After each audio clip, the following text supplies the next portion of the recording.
Something happened on October 13th, 2025 that has the entire astronomical community either scrambling for explanations or pretending they didn't see it. An interstellar object, the one we've been tracking for months, allegedly sent out light pulses in a sequence that shouldn't exist naturally. 5, 8, 13, the Fibonacci sequence. And if that wasn't strange enough, this happened on the exact anniversary of one of the most witnessed unexplained phenomena in modern history, the miracle of the sun at Fatima, Portugal, 108 years ago to the day. Tens of thousands of people watched the sun dance in the sky in 1917. Now, on that same date, an object from beyond our solar system pulses light in the mathematical fingerprint of creation itself, the golden ratio. While NASA's Solar Dynamics Observatory conveniently went offline for maintenance, and while the best imaging system we have at Mars has been down since October 1st, giving just enough time for any inconvenient data to disappear. So tonight, we're diving into what might be the most significant development in the 3i Atlas story yet, or the most elaborate information leak designed to prepare us for something we're not ready to see.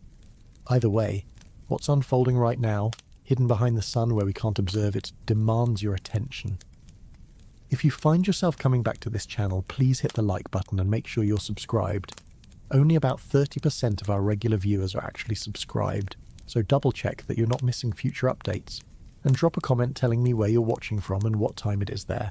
I love seeing our community spread across the globe. The big bang of the day, Fibonacci pulses on Fatima's anniversary. Let's start with the claim itself, because it's wild enough that even bringing it up requires careful framing. On October 13th, 2025, researcher David Sarita published an analysis stating that 3i Atlas, now positioned behind the sun from our perspective on Earth, was observed sending light pulses in the Fibonacci sequence. 5, 8, 13. Three numbers that appear throughout nature, in the spiral of a nautilus shell, the branching of trees, the arrangement of seeds in a sunflower. They're the mathematical expression of phi, the golden ratio, 1.618, the number that seems to encode efficiency and beauty into the fabric of reality itself. Sarita, who has been tracking 3i Atlas through what he calls his hyperdimensional solar system model, claims these pulses correspond to specific celestial domains in his framework. 5 equals Earth, 8 equals what he calls Planet 591, a theoretical body orbiting between Mars and the asteroid belt, and 13 equals the virtues, which in his model aligns with something he's named after Methuselah, the biblical figure who lived 969 years. Hold that number, we'll come back to it. Now, before you dismiss this entirely, understand that Sarita has made previous claims about 3i Atlas that initially looked absurd but later gained unexpected support from other data. He's not a mainstream astronomer, but he's also not just making things up out of thin air. His analysis draws from Tesla, from ancient sacred geometry, from Dante's Paradiso written in 1321, and from orbital mechanics that, whether you believe his conclusions or not, do show some genuinely strange alignments. The timing alone is what makes people pause. October 13th, 108 years after the Fatima event. In Sarita's model, 108 is a harmonic frequency of 432 Hz, which various fringe and mainstream researchers associate with natural resonance. 108 times 2 equals 216 times 2 equals 432. These are the kind of numbers that show up in ancient architecture, in the dimensions of the Great Pyramid, in musical scales that predate modern tuning. Whether that means anything cosmically significant or whether humans just like certain ratios is the eternal question. But here's where it gets uncomfortable for the skeptics. NASA shut down the Solar Dynamics Observatory's live feed on October 13th. They cited routine maintenance. The timing, though, is the kind of coincidence that makes even level-headed scientists squint. The SDO is one of our primary tools for observing solar activity, and anything passing near the sun. If 3i Atlas were going to do something unusual while positioned behind our star, the SDO would be the instrument most likely to catch it, and it went dark. Then there's HiRISE, the high-resolution imaging science experiment camera aboard the Mars Reconnaissance Orbiter. It's been offline since October 1st. HiRISE is capable of resolving objects down to 30 kilometers per pixel, at 3i Atlas's distance during the Mars flyby. That level of detail could potentially reveal structural features, surface composition anomalies, anything that might suggest this object isn't just a dirty snowball from another star system. The official explanation is that one of the camera's electronics units has been failing since August 2023. Plausible. But the timing of the complete shutdown, right before the most critical observation window we'll have for months, feels almost scripted. Add to this the broader context. On October 1st, the United States government entered a shutdown. Over 15,000 NASA employees were furloughed. 2 days later, 3i Atlas made its closest approach to Mars, 29 million kilometers, the best opportunity for detailed imaging and spectroscopy. Yet as of now, mid-October, no official HiRISE images have been released, no processed data from the Mars orbiters, no updates from NASA beyond preliminary statements that essentially say it's probably just a comet. The European Space Agency released a few images from their Mars Express and ExoMars Trace-Kiss orbiter, showing a faint white dot. That's it, nothing with the resolution we were promised. So when David Sarita publishes an analysis claiming 3i Atlas sent Fibonacci pulses on the Fatima anniversary, the immediate response isn't just is this true, it's is this a leak? Sarita himself frames it that way. He openly questions whether what he's presenting is a hoax or whether it's information being released through unconventional channels to avoid direct attribution. He notes that 2 previous leaks about 3i Atlas that initially appeared fake later turned out to contain accurate information that was only confirmed by official sources weeks afterward. This is the pattern we've seen in other high strangeness cases. Information appears in fringe communities or through unverified sources. It's dismissed. Then, quietly, elements of it are confirmed through official channels, but never with direct acknowledgement. The phenomenon gets plausible deniability.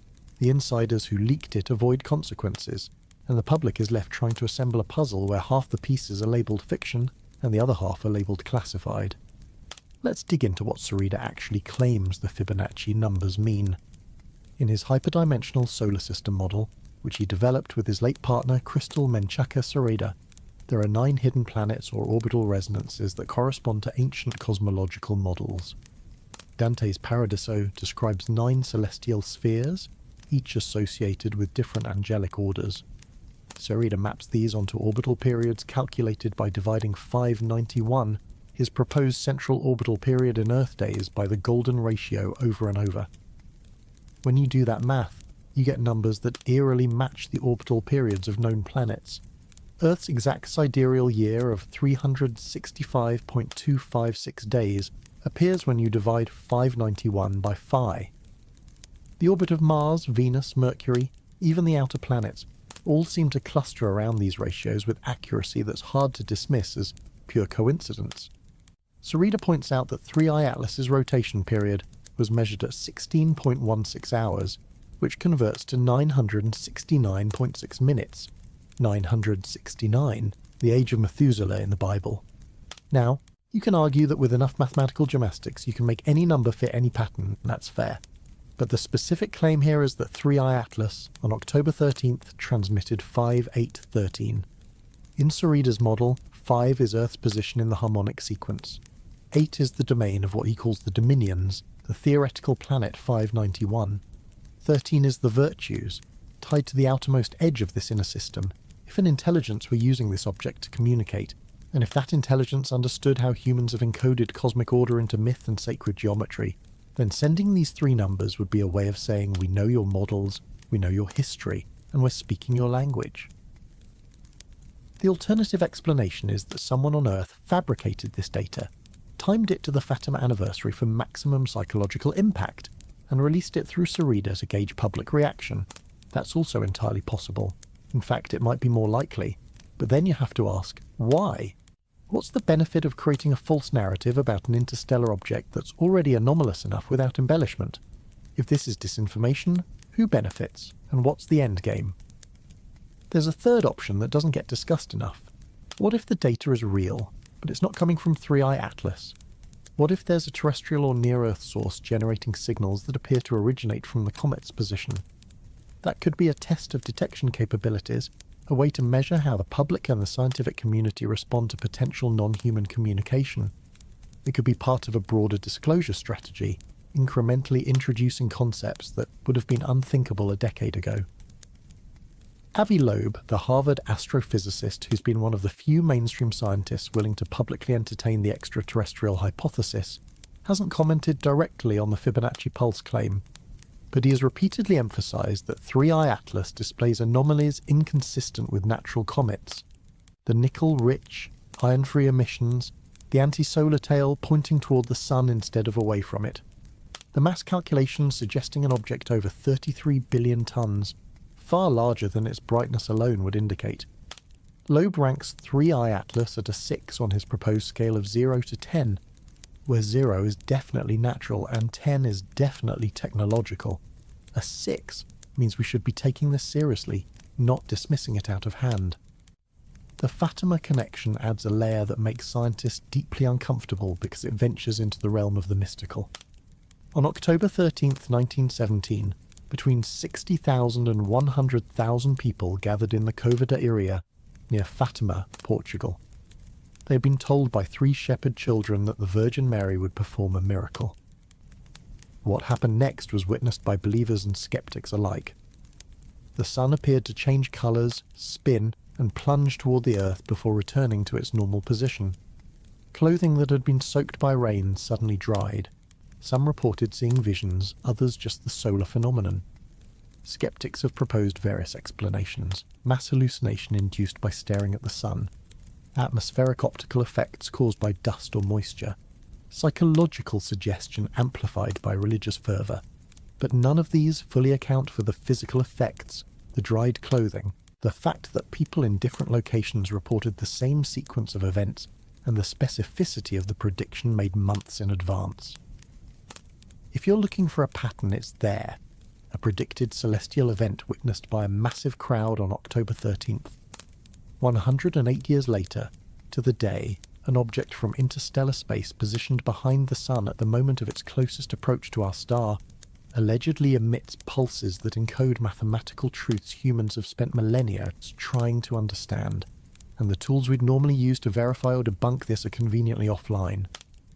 Richard C. Hoagland, another researcher who operates on the fringe of mainstream acceptance, but who has a background in NASA communications, calculated the harmonic significance of that 108-year gap. 108 is not arbitrary. It appears in Hindu and Buddhist cosmology as the number of sacred recitations. 108 beads on a mala, 108 degrees Fahrenheit is the internal temperature where human cells begin to die. 108 as a multiple of 9, which itself factors into the mathematics of the solar system's architecture. Hoagland suggests that whoever or whatever is behind 3i Atlas understands not just physics, but human symbology. That brings us back to Dante. Dante Alighieri completed the Paradiso, the final section of the Divine Comedy, around 1321. He described the cosmos as a series of nested spheres, each governed by angelic intelligences and aligned with specific virtues. The dominions, the virtues, the powers. These weren't just poetic inventions. They were Dante's attempt to reconcile Ptolemaic astronomy with Christian theology.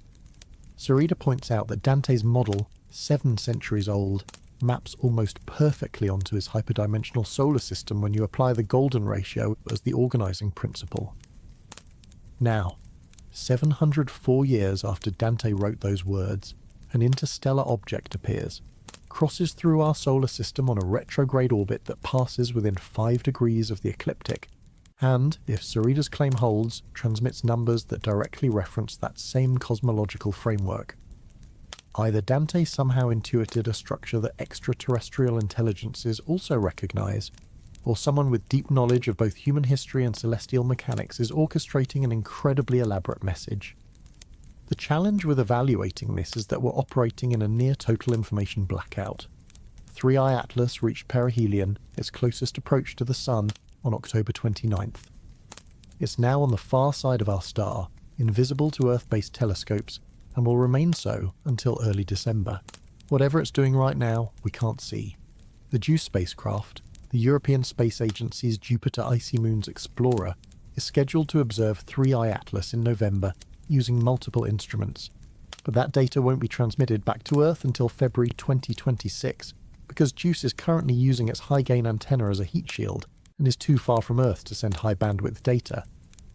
So we wait. And while we wait, the speculation intensifies.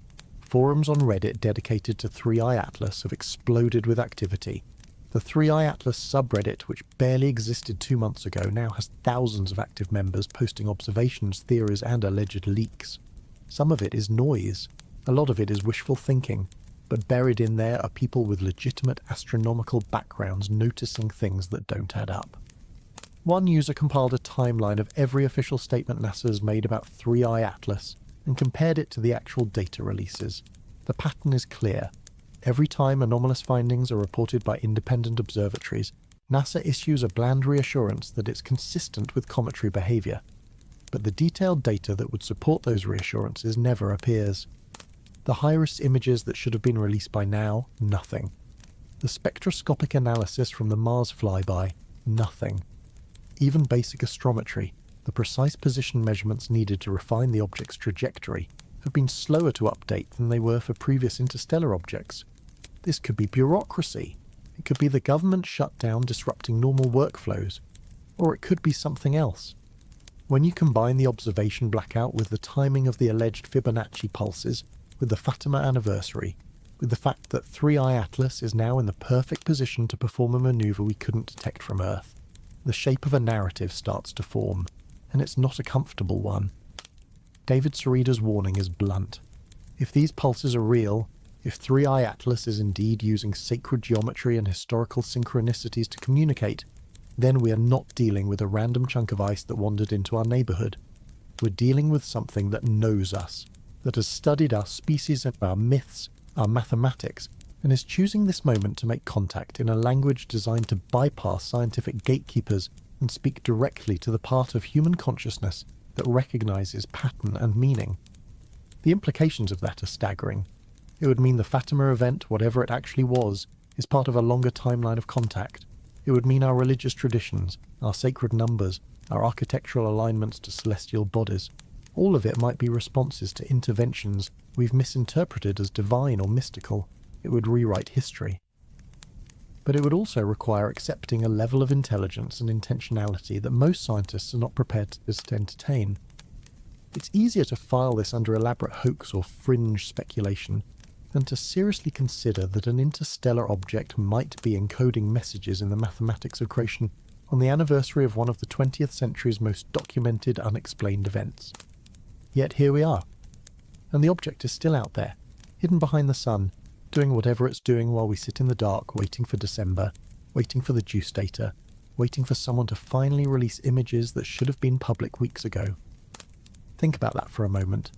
The most significant potential evidence for non-human intelligence, or at least for something profoundly anomalous, is occurring right now, and we're locked out of observing it by a combination of orbital mechanics, equipment failures, and government shutdowns. The timing is impeccable. Too impeccable. So, we move forward with questions we can't yet answer. Did 3i Atlas really send Fibonacci pulses on October 13th? If so, how was that data obtained and by whom? Why hasn't it been verified or debunked by official sources? And if it's a fabrication, what purpose does it serve to release this specific narrative at this specific time? The answers, if they come at all, won't arrive until the object emerges from behind the sun. Until then, all we have is the mathematics, the synchronicities, and the unsettling feeling that something is being communicated in a language we've forgotten how to speak. But as we're about to see, the Fibonacci pulses are just the beginning of the strangeness. Because the position 3i Atlas occupies right now, the timing of its perihelion, and what it could potentially do while hidden from our view, might be the most critical part of this entire story. Perihelion blackout, the object behind the sun. There's a window of opportunity that opens exactly once during 3i Atlas's passage through our solar system. A window where, if you wanted to do something without being observed, the geometry of orbital mechanics hands you perfect cover. That window opened on October 29th, 2025, when the object reached perihelion, and it won't close until early December.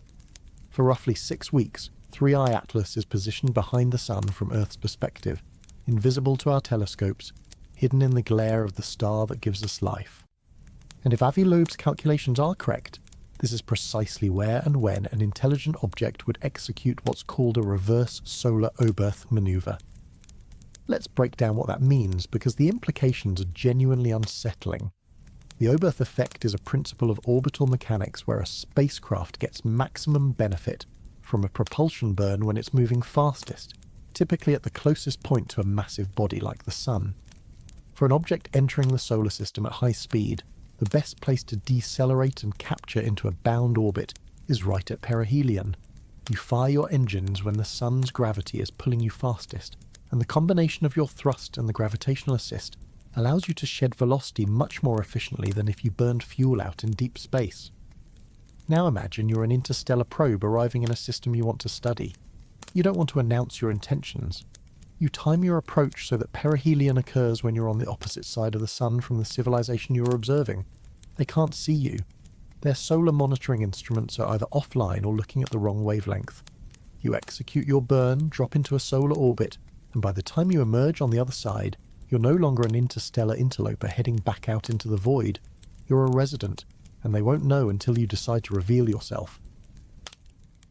3I Atlas reached perihelion at 1.4 astronomical units from the Sun, roughly 203 million kilometers, placing it just inside the orbit of Mars, but still well within what would be considered the inner solar system. The exact date, October 29th to 30th, falls within a range that David Sereda has connected to other significant events, including the traditional calculation of Prophet Muhammad's birth date. Whether that's meaningful or coincidental, the fact remains that this object is now in the optimal position to change its trajectory without us knowing. Loeb has been explicit about this risk. In multiple blog posts and interviews throughout October, he stated that if 3I Atlas executes a velocity change of 30 to 40 kilometers per second during the perihelion passage, it could reach Earth as early as late November or December. That's not speculation. That's orbital mechanics. An object with sufficient propulsion, using the Sun's gravity well as a slingshot, could arrive in Earth's vicinity within weeks of perihelion. We wouldn't see it coming until it emerged from the solar glare, already on an intercept course. The natural response is, but it's just a comet. Comets don't have engines. And that's correct. Natural comets don't. But 3I Atlas has displayed enough anomalies that the question of whether it's entirely natural is no longer absurd.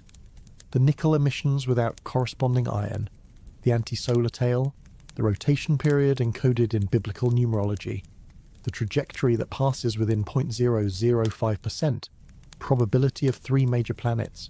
At some point, the stack of coincidences gets tall enough that refusing to consider alternatives becomes its own form of bias. What makes the current blackout particularly frustrating is that we do have assets in position to observe. ESA's JUICE spacecraft, currently en route to Jupiter, has a relatively clear line of sight to 3I Atlas during November. The spacecraft is equipped with cameras, spectrometers, and particle sensors capable of detecting activity that Earth-based instruments can't see from behind the Sun. Observations are scheduled between November 2nd and 25th. But here's the catch. JUICE is so far from Earth right now, and travelling in such a position relative to the Sun that it's using its high-gain antenna as a heat shield. It can only transmit data through its medium-gain antenna, and at a much reduced rate. The full dataset from JUICE's observations of 3I Atlas won't be downlinked and processed until February 2026. That's 4 months from now. 4 months during which, if the object did something unusual, if it deployed smaller probes, if it altered course, if it showed any sign of artificial structure or propulsion, we won't know. The data exists. It's sitting in JUICE's memory banks, travelling through the outer solar system, but it's functionally inaccessible. Then there's the question of what happens on December 25th. Multiple researchers, including Sereda and Michael Banjanin, have calculated that 3I Atlas will be at what's called Great Pyramid angle to Earth on Christmas Day. The Great Pyramid of Giza has a slope angle of 51 degrees 51 minutes. This angle appears throughout ancient architecture and is often associated with alignments to celestial bodies. On December 25th, 2025, 3I Atlas will be positioned at this precise angle relative to Earth position. Now, you can dismiss this as numerology. The universe is full of angles, and if you calculate enough of them, you'll eventually find matches to human structures. But the timing is what stands out. Christmas Day, the symbolic birth of a figure who, in Western tradition, represents a divine messenger bridging heaven and earth. If you were designing a disclosure event, a moment where an interstellar object reveals itself to a global audience primed by religious and cultural symbolism, Christmas Day at Great Pyramid Angle would be hard to beat. Surita goes further. He notes that from October 19th, 2024 to December 25th, 2025 is exactly 432 days. That number again. The harmonic frequency. 432 Hz is advocated by some researchers as the natural tuning standard, as opposed to the modern 440 Hz concert pitch. Whether there's any physical significance to this or whether it's pattern matching is debatable. But the fact that someone calculated it, that the number appears, adds another layer to the synchronicity stack. The intermediate date of importance is December 19th, when 3i Atlas makes its closest approach to Earth at 1.8 astronomical units, about 269 million kilometers. That's still far, over 700 times the distance to the Moon. There's no collision risk, but it's close enough for serious observation once the object emerges from behind the Sun in early December. Telescopes worldwide will be trained on it. If there are any visual anomalies, any structural features inconsistent with a natural comet, that's when we'll see them. Assuming, of course, that those images are released. The pattern established during the Mars flyby doesn't inspire confidence. ESA did release photos from the ExoMars Trace-Gus orbiter showing 3i Atlas as a small white dot against the Martian sky. The images are real. They confirm the object was where orbital calculations predicted, but they show almost nothing of scientific value. No resolution of the nucleus, no detailed spectroscopy, nothing that would help determine composition or structure beyond what ground-based telescopes already revealed. NASA's Mars Reconnaissance Orbiter, equipped with the HiRISE camera capable of much higher resolution, has released nothing. Amateur astronomers have processed publicly available raw image data from the Perseverance rover and claim to have spotted a faint smudge in the expected position of 3i Atlas on October 1st. Astrophotographer Simeon Schmaus stacked 20 images from the rover's Mastcam Z instrument and identified what he believes is the comet in the constellation Corona Borealis. If accurate, that's our earliest look at 3i Atlas as seen from Mars, but it's not official, it's not confirmed, and it doesn't provide the clarity we need. What happened to the HiRISE images? The official NASA line is that the camera has been experiencing issues since August 2023, and data processing is delayed due to the government shutdown. Both statements are verifiable, but the combination of equipment problems, government disruption, and the object's disappearance behind the Sun creates a perfect storm of plausible deniability. If you wanted to suppress data, you couldn't ask for better cover. If it's just bad luck and bureaucratic slowness, the optics are terrible. Loeb addressed this directly in interviews during the first week of October. He pointed out that the HiRISE camera would provide images with pixel resolution of 30 kilometers, about 3 times better than what Hubble achieved in July. At that resolution, if 3i Atlas has any surface features, any geometric structures, anything inconsistent with a fractured ice ball, HiRISE would see it. The fact that we're now weeks past the flyby with no official release raises questions that go beyond normal scientific caution. Then there's the political dimension. On October 3rd, during a Newsmax interview, Loeb discussed the 7 primary anomalies of 3i Atlas. Immediately following that segment, Stephen Miller, then serving as Deputy Chief of Staff for Policy at the White House, was asked whether the President had been briefed on 3i Atlas. The question itself is significant. It means the object has risen to a level of attention where political figures are being asked about it on national television. Miller's response, or lack thereof, didn't clarify anything, but the fact that the question was posed indicates 3i Atlas is no longer just an astronomical curiosity. It's entered the realm of policy consideration. What would a presidential briefing on 3i Atlas include? Presumably the classified data we're not seeing, high-resolution imagery from military surveillance assets that are never publicly acknowledged, spectroscopic analysis beyond what civilian instruments can provide, trajectory models that account for potential maneuvers, and risk assessments. If there's even a 5% chance this object is artificial and potentially directed, that becomes a national security matter. not because of immediate threat, but because of the implications for humanity's place in the cosmos and the potential for societal disruption if mishandled. The phrase that keeps appearing in discussions of Three-Eye Atlas among those taking the extraterrestrial hypothesis seriously is the dark forest. It comes from Liu Cixin's science fiction novel of the same name, but the concept is older. The idea is that the universe is like a dark forest filled with hunters. Every civilization is a potential threat. The safest strategy is to stay silent and hidden, because announcing your presence invites annihilation. If you do encounter another civilization, you strike first, because waiting allows them to potentially become an existential threat. Loeb's paper with Adam Hibbard and Adam Crowell, titled "Is the Interstellar Object Three-Eye Atlas Alien Technology?" frames the dark forest scenario as one possible explanation for why we haven't detected obvious signs of extraterrestrial intelligence.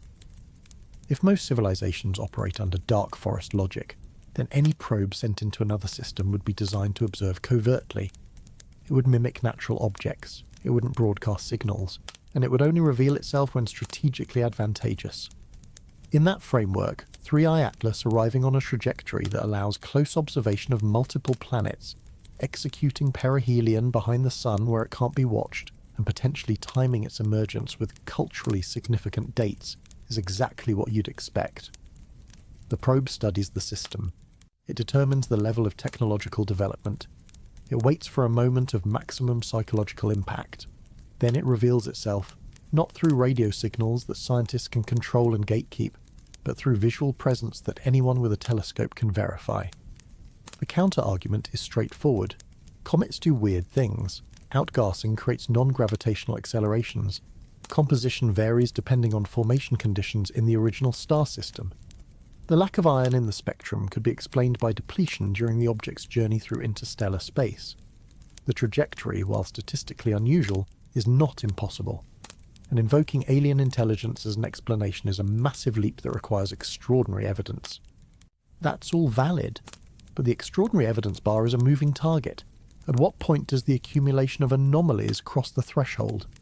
If Three-Eye Atlas were to emerge from behind the sun in December and show clear signs of geometric structure, would that be enough? If it altered trajectory in a way that can't be explained by outgassing, would that do it? Or would there always be another natural explanation to grasp at, another reason to delay the conclusion that we're not alone? The historical parallel that comes up repeatedly is the Galileo affair. When Galileo observed moons orbiting Jupiter, it contradicted the geocentric model that Earth was the centre of creation. The data was clear, but accepting it meant overturning centuries of religious and philosophical certainty. So the data was resisted, Galileo was silenced, and it took generations for the obvious truth to be fully integrated. We like to think we're past that, but the resistance to even considering Three-Eye Atlas might be artificial suggests we're not as intellectually flexible as we pretend. What's happening right now, in the 6-week window of the perihelion blackout, could be the most important astronomical event in human history. Or it could be nothing, a chunk of ancient ice passing through, behaving exactly as comets behave, and we're projecting our hopes and fears onto random fluctuations in brightness and chemistry. The problem is we can't know which until the object emerges, and by then, if it has changed course, if it has deployed subsystems, if it has done anything other than follow a ballistic trajectory, it will be too late to prepare for whatever comes next. Loeb has suggested that if Three-Eye Atlas shows continued anomalies after perihelion, proposals should be made to intercept it with a probe of our own. Not to destroy it, but to study it up close, to image it from meters away, to sample its composition, and look for anything that doesn't fit natural formation models. That kind of mission would take years to plan and execute. But if we wait for absolute certainty before acting, the object will be gone, accelerating back into interstellar space, and we'll have missed the only chance in our lifetimes to definitively answer the question. December is going to be fascinating. Amateur astronomers are already coordinating observation campaigns. The moment Three-Eye Atlas emerges from the sun's glare, hundreds of telescopes will be pointed at it. Any visible changes, any new features, any deviation from predicted trajectory will be documented within hours. The scientific community won't be able to gatekeep this one. If something is there to see, the world will see it. But until then, we're in the dark, literally and figuratively, an object from another star system is doing something or doing nothing in the one place in the solar system where we can't watch, and the tools and systems that should be giving us answers are offline, delayed, or locked behind classification barriers we can't penetrate. The synchronicities are piling up. The timing is impeccable, and the silence from official sources is deafening. Whatever 3i Atlas is, whatever it's doing, we're about to find out if the universe is as empty as we've been told, or if we've been under observation all along, waiting for the right moment to be introduced to our cosmic neighbours, or cosmic predators, depending on which version of the dark forest theory turns out to be true. Space and astronomy. The anomalies pile up. When astronomers talk about something being anomalous, they usually mean it falls slightly outside expected parameters. A comet that's a bit brighter than predicted. An asteroid with an unusual rotation period. Small deviations that require footnotes in papers but don't challenge fundamental understanding. 3i Atlas isn't that kind of anomalous. It's a cascade of violations, each one individually explainable with creative reasoning, but collectively forming a pattern that doesn't fit any natural object we've encountered. Start with the anti-solar tail. Normal comets have tails that point away from the sun. This happens because solar radiation pressure pushes the lighter dust and gas particles outward, creating the classic streaming appearance we associate with comets. It's fundamental physics. Light carries momentum, and when photons from the sun hit particles in the coma, they transfer that momentum away from the star. Every comet observed in human history has followed this pattern, until 3i Atlas. Images from the Keck Observatory taken on August 24, 2025, show something different. There's a faint tail extending in the direction of the sun, not away, toward. The researchers at the University of Hawaii who analysed the Keck data confirmed it. This anti-solar tail, as they're calling it, extends for hundreds of kilometres sunward from the nucleus. The proposed explanation is that larger, heavier dust particles are being ejected from the sun, facing side of the nucleus with enough velocity that they briefly travel toward the sun before solar radiation and gravity curve them back. It's possible. The physics works barely, but it requires assuming an ejection mechanism more powerful than what we see in normal cometary outgassing. Then there's the issue of what's actually being ejected. Spectroscopic analysis from the Keck Cosmic Web Imager revealed prominent nickel emission lines. Strong, clear, unmistakable. Nickel is not rare in comets. What's rare is nickel without iron. The two elements form together in stellar nuclear synthesis and generally exist in predictable ratios. When you see nickel in a comet's spectrum, you expect to see iron as well. 3i Atlas shows nickel, no iron, none detected. Avi Loeb was quick to point out the significance. The only known process that produces pure nickel emissions without iron is the carbonyl pathway used in industrial nickel refinement on Earth. Nickel tetracarbonyl, a toxic compound used in electroplating and metallurgy. It forms when nickel reacts with carbon monoxide under specific conditions. The process was discovered by Ludwig Mond in the 1880s and revolutionized metal purification. Finding that signature in a comet from another star system is, to put it mildly, unexpected. The research team that published the Keck findings suggested that a natural carbonyl reaction could be occurring near the nucleus of 3i Atlas. Carbon monoxide is present, we know that from James Webb Space Telescope observations. If conditions are right, perhaps nickel in the nucleus is reacting with that carbon monoxide to form nickel carbonyl compounds that then dissociate in sunlight, releasing pure nickel gas into the coma. It's chemically plausible, but the specificity of conditions required makes it a very narrow explanation for a very strange observation. The spatial distribution adds another wrinkle. The nickel emission extends to about 600 kilometres from the nucleus. Cyanide extends to 840 kilometres. Both form distinct plumes with clear boundaries, not the diffuse gradual fade you'd expect from random outgassing. The fact that these two chemicals have different scale lengths suggests they're being produced or released through different mechanisms or from different locations on the nucleus. That kind of structure implies heterogeneity in the object's composition or activity. Now let's talk about the water problem. NASA's Neil Gehrels Swift Observatory observed 3i Atlas in July and August, measuring water production rates. They found the comet is losing water at roughly 40 kilograms per second. For comparison, imagine a fire hose running at full blast continuously for months. That's the analogy scientists are using. 40 kilograms per second is a lot of water for an object that's still relatively far from the sun. Most comets don't start heavy water loss until they're much closer, inside 1 astronomical unit. But here's the paradox. When NASA's Transiting Exoplanet Survey satellite observed 3I Atlas back in May and June, before the official discovery, researchers stacked over 9,000 images to look for signs of a coma. They found almost nothing. The radial brightness profile was nearly identical to inactive asteroids. No extended envelope of gas and dust. Yet by July, barely a month later, the object is blasting water into space at industrial rates. Either the activity ramped up incredibly fast, or the early observations missed something fundamental. The explanation offered is that gas and dust ejected in May wouldn't have had time to form a visible extended coma in the TESS images due to the time delay between emission and detection. Possible. But it creates a picture of an object that was essentially dormant when it was 6.4 astronomical units from the Sun, then suddenly switched on as it crossed some threshold distance. Comets do activate at different distances based on composition, but the speed of the transition here is unusual. Then there's the composition itself. James Webb observations from early August revealed that 3I Atlas is roughly 87% carbon dioxide, 9% carbon monoxide, and only 4% water by volume of volatiles being released. That's backwards.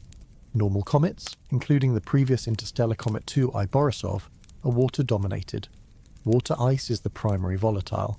Carbon dioxide and carbon monoxide are secondary. 3I Atlas flips that ratio. It's a carbon comet that happens to have some water, not a water comet with some carbon. This has implications for formation environment. The high carbon dioxide content suggests 3I Atlas, formed in a region of its home star system that was colder than where most objects in our solar system formed. Carbon dioxide ice requires lower temperatures to condense than water ice. If 3I Atlas is carbon-rich, it likely formed in the outer reaches of its natal system, far from its star, in conditions similar to our Kuiper belt, but possibly even colder. That tells us something about the planetary system it came from. It had a cold outer region with abundant carbon compounds, but it also raises the question of how such an object gets ejected into interstellar space. You need a gravitational interaction, probably with a large planet, to kick something out of a stable orbit. The presence of 3I Atlas implies its home system had giant planets in the outer zones capable of scattering material. The size estimates keep shifting, and that's a problem. Early brightness-based calculations suggested the nucleus could be anywhere from 4 to 24 kilometers in diameter. That's a huge range. More refined observations narrowed it down. Hubble data from August indicated the upper limit is 5.6 kilometers, with a lower limit around 440 meters. That's still a factor of 10 uncertainty. The issue is that we're trying to estimate size from brightness, and brightness depends on both size and reflectivity.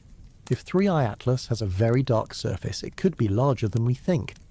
If it's unusually reflective, it could be much smaller. Why does size matter? Because of the mass calculations. Loeb determined that for 3I Atlas to resist the rocket like forces from outgassing and maintain its observed trajectory, it must have a mass of at least 33 billion tons. That's the lower limit. If you assume solid density, that mass requires a diameter exceeding 5 kilometers. If the object is porous, like many comets, it would need to be even larger to reach that mass. But if it's compact and dense, it could be smaller. The uncertainty in size translates directly to uncertainty in density, which affects our understanding of what this thing is made of. A large, porous, icy body is consistent with a natural comet. A small, dense object with the same mass starts looking like something else. Not necessarily artificial, but at least unusual. Perhaps a fragment of a larger body that was shattered in a collision. Perhaps a captured planetesimal with a higher rock-to-ice ratio than typical comets. The possibilities multiply when the data is ambiguous. Rotation period is another piece of the puzzle. 3I Atlas rotates once every 16.16 hours, plus or minus about 3 minutes. That converts to 969.6 minutes. The number keeps coming back. Methuselah's age in the Bible. You can argue coincidence, and maybe it is. But when you divide that rotation period by Earth's exact sidereal year of 365.256 days, you get 2.65457. That's within a fraction of a percent of the goldenratio squared, which is 2.618. Close enough that it's hard to ignore, but not exact enough to be definitive. David Sereda has built his entire hyperdimensional solar system model on these kinds of numerical relationships. Whether they mean anything or whether they're artifacts of human pattern seeking is the core question. Mathematics is discovered, not invented, according to Platonists. The golden ratio exists in nature independent of human observation.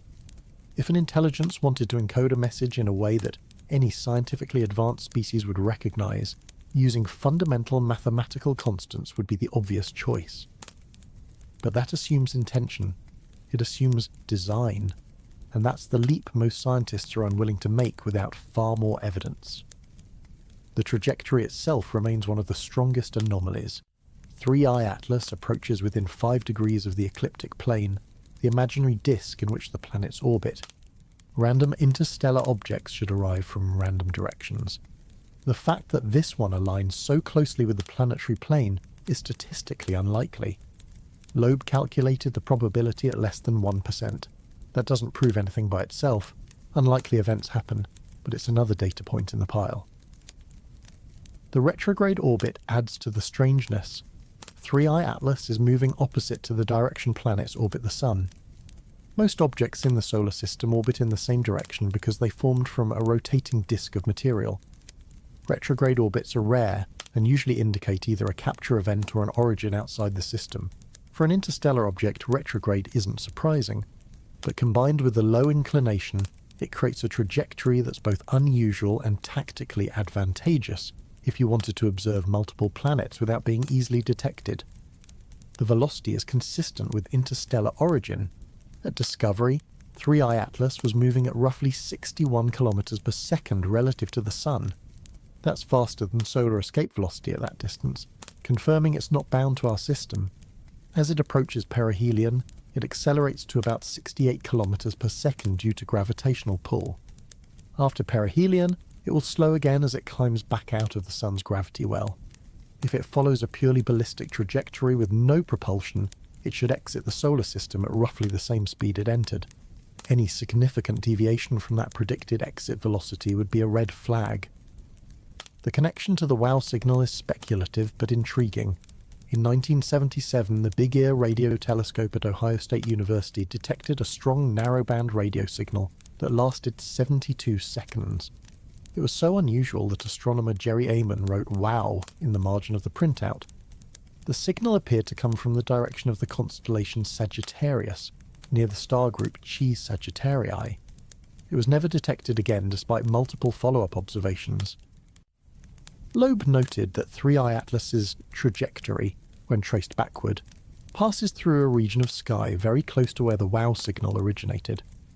The alignment isn't perfect, but it's within the margin of error given the uncertainties in both the signal's exact origin and the object's trajectory over interstellar distances. The chance of this being random is about 0.6%, not impossible, but low enough to be noteworthy.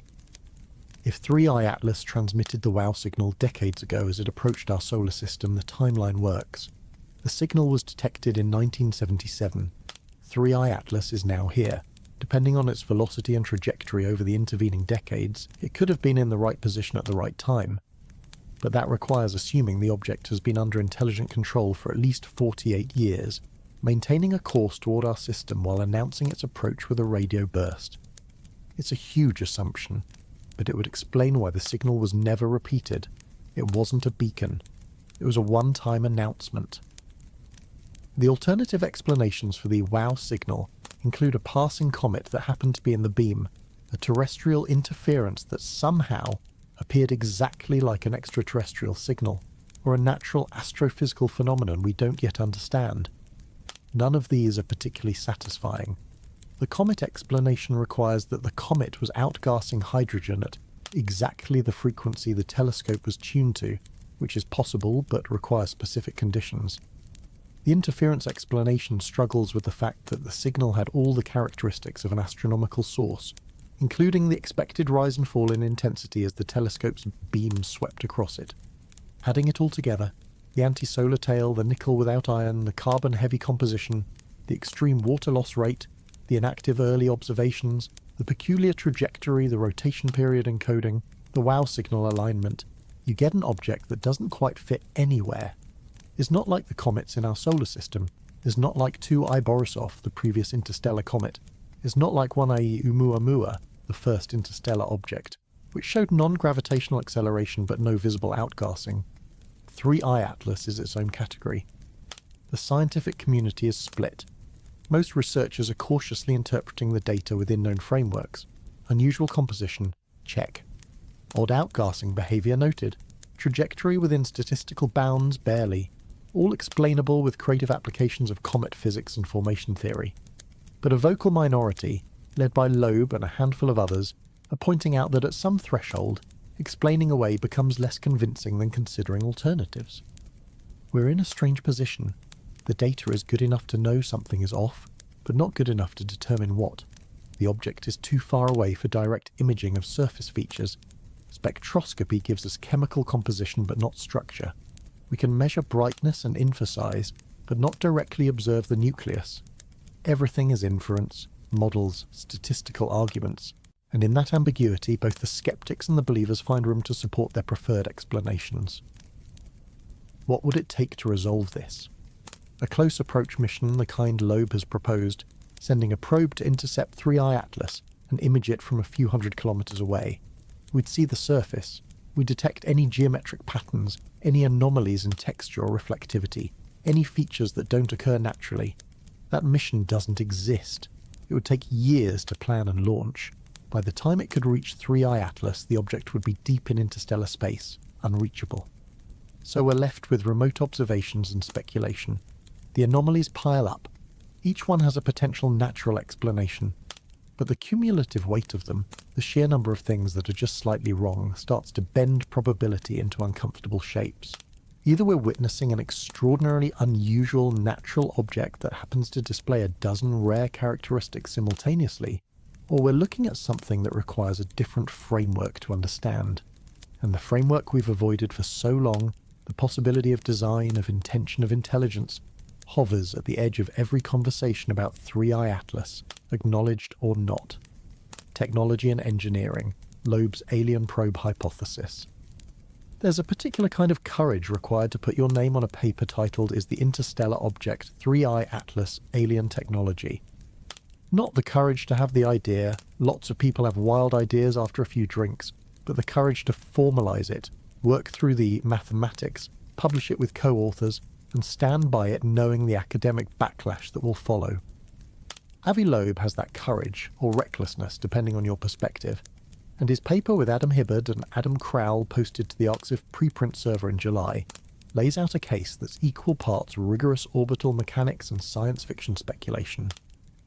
The core argument is deceptively simple. If you were an extraterrestrial intelligence designing a reconnaissance probe to study a planetary system without being detected, you would make it look like a natural object. You'd give it a trajectory that appears ballistic, a composition that reads as icy or rocky, and behaviour that mimics comets or asteroids. You'd only reveal yourself when necessary, either to complete your mission or when discovery becomes inevitable. 3I Atlas in this framework isn't an alien spaceship in the Hollywood sense. It's a Trojan horse, a surveillance platform disguised as cosmic debris. The trajectory analysis is where the paper gets interesting. Loeb and his co-authors calculated the delta 5, the change in velocity required for 3I Atlas to intercept various planets in our solar system from its current path. Delta 5 is the currency of spaceflight. Every maneuver costs velocity, and the more velocity you need to change, the more fuel or energy you require. For a probe arriving on an interstellar trajectory, minimizing delta 5 to reach targets of interest is critical. What they found is that 3I Atlas passes close enough to Venus, Mars and Jupiter that relatively small velocity changes would allow intercepts. For Venus, the delta 5 required is less than 5 km per second before April, and stays below 10 km per second through July. For Mars, it remains under 5 km per second through the end of July. For Jupiter, the intercept delta 5 is low, under 5 km per second, all the way to November. Those are numbers achievable with chemical propulsion, the kind of rockets we build, not exotic physics, not antimatter drives, just thrust. Earth is the outlier. The delta 5 to intercept Earth from 3I Atlas's trajectory is always above 5 km per second, and often significantly higher depending on timing. But here's the twist. Earth is in the habitable zone. If the probe is hostile, per the dark forest hypothesis, you don't approach the inhabited planet directly, you approach its neighbours. You release sub-probes, you study from a distance. And if you need to strike, you do so from a position where the target has minimal warning. The dark forest hypothesis frames the entire analysis. It's named after Liu Cixin's novel, but the concept has been discussed in astrobiology and SETI circles for years. The basic premise is that the universe is a competition for finite resources. Any civilization that reveals its location risks being targeted by others who see it as a potential threat or a source of materials. The logical strategy is silence. You don't broadcast, you don't build obvious megastructures, and if you send probes to other systems, you make them stealthy. Loeb's paper explicitly states they're treating this as a pedagogical exercise, a thought experiment, but the mathematics is real. If 3i Atlas were designed as a dark forest probe, its trajectory would allow it to observe all the major terrestrial planets and deploy secondary craft to them with minimal fuel expenditure. The retrograde orbit, moving opposite to planetary motion, actually provides advantages. It increases relative velocity during flybys, allowing faster data collection before moving out of range.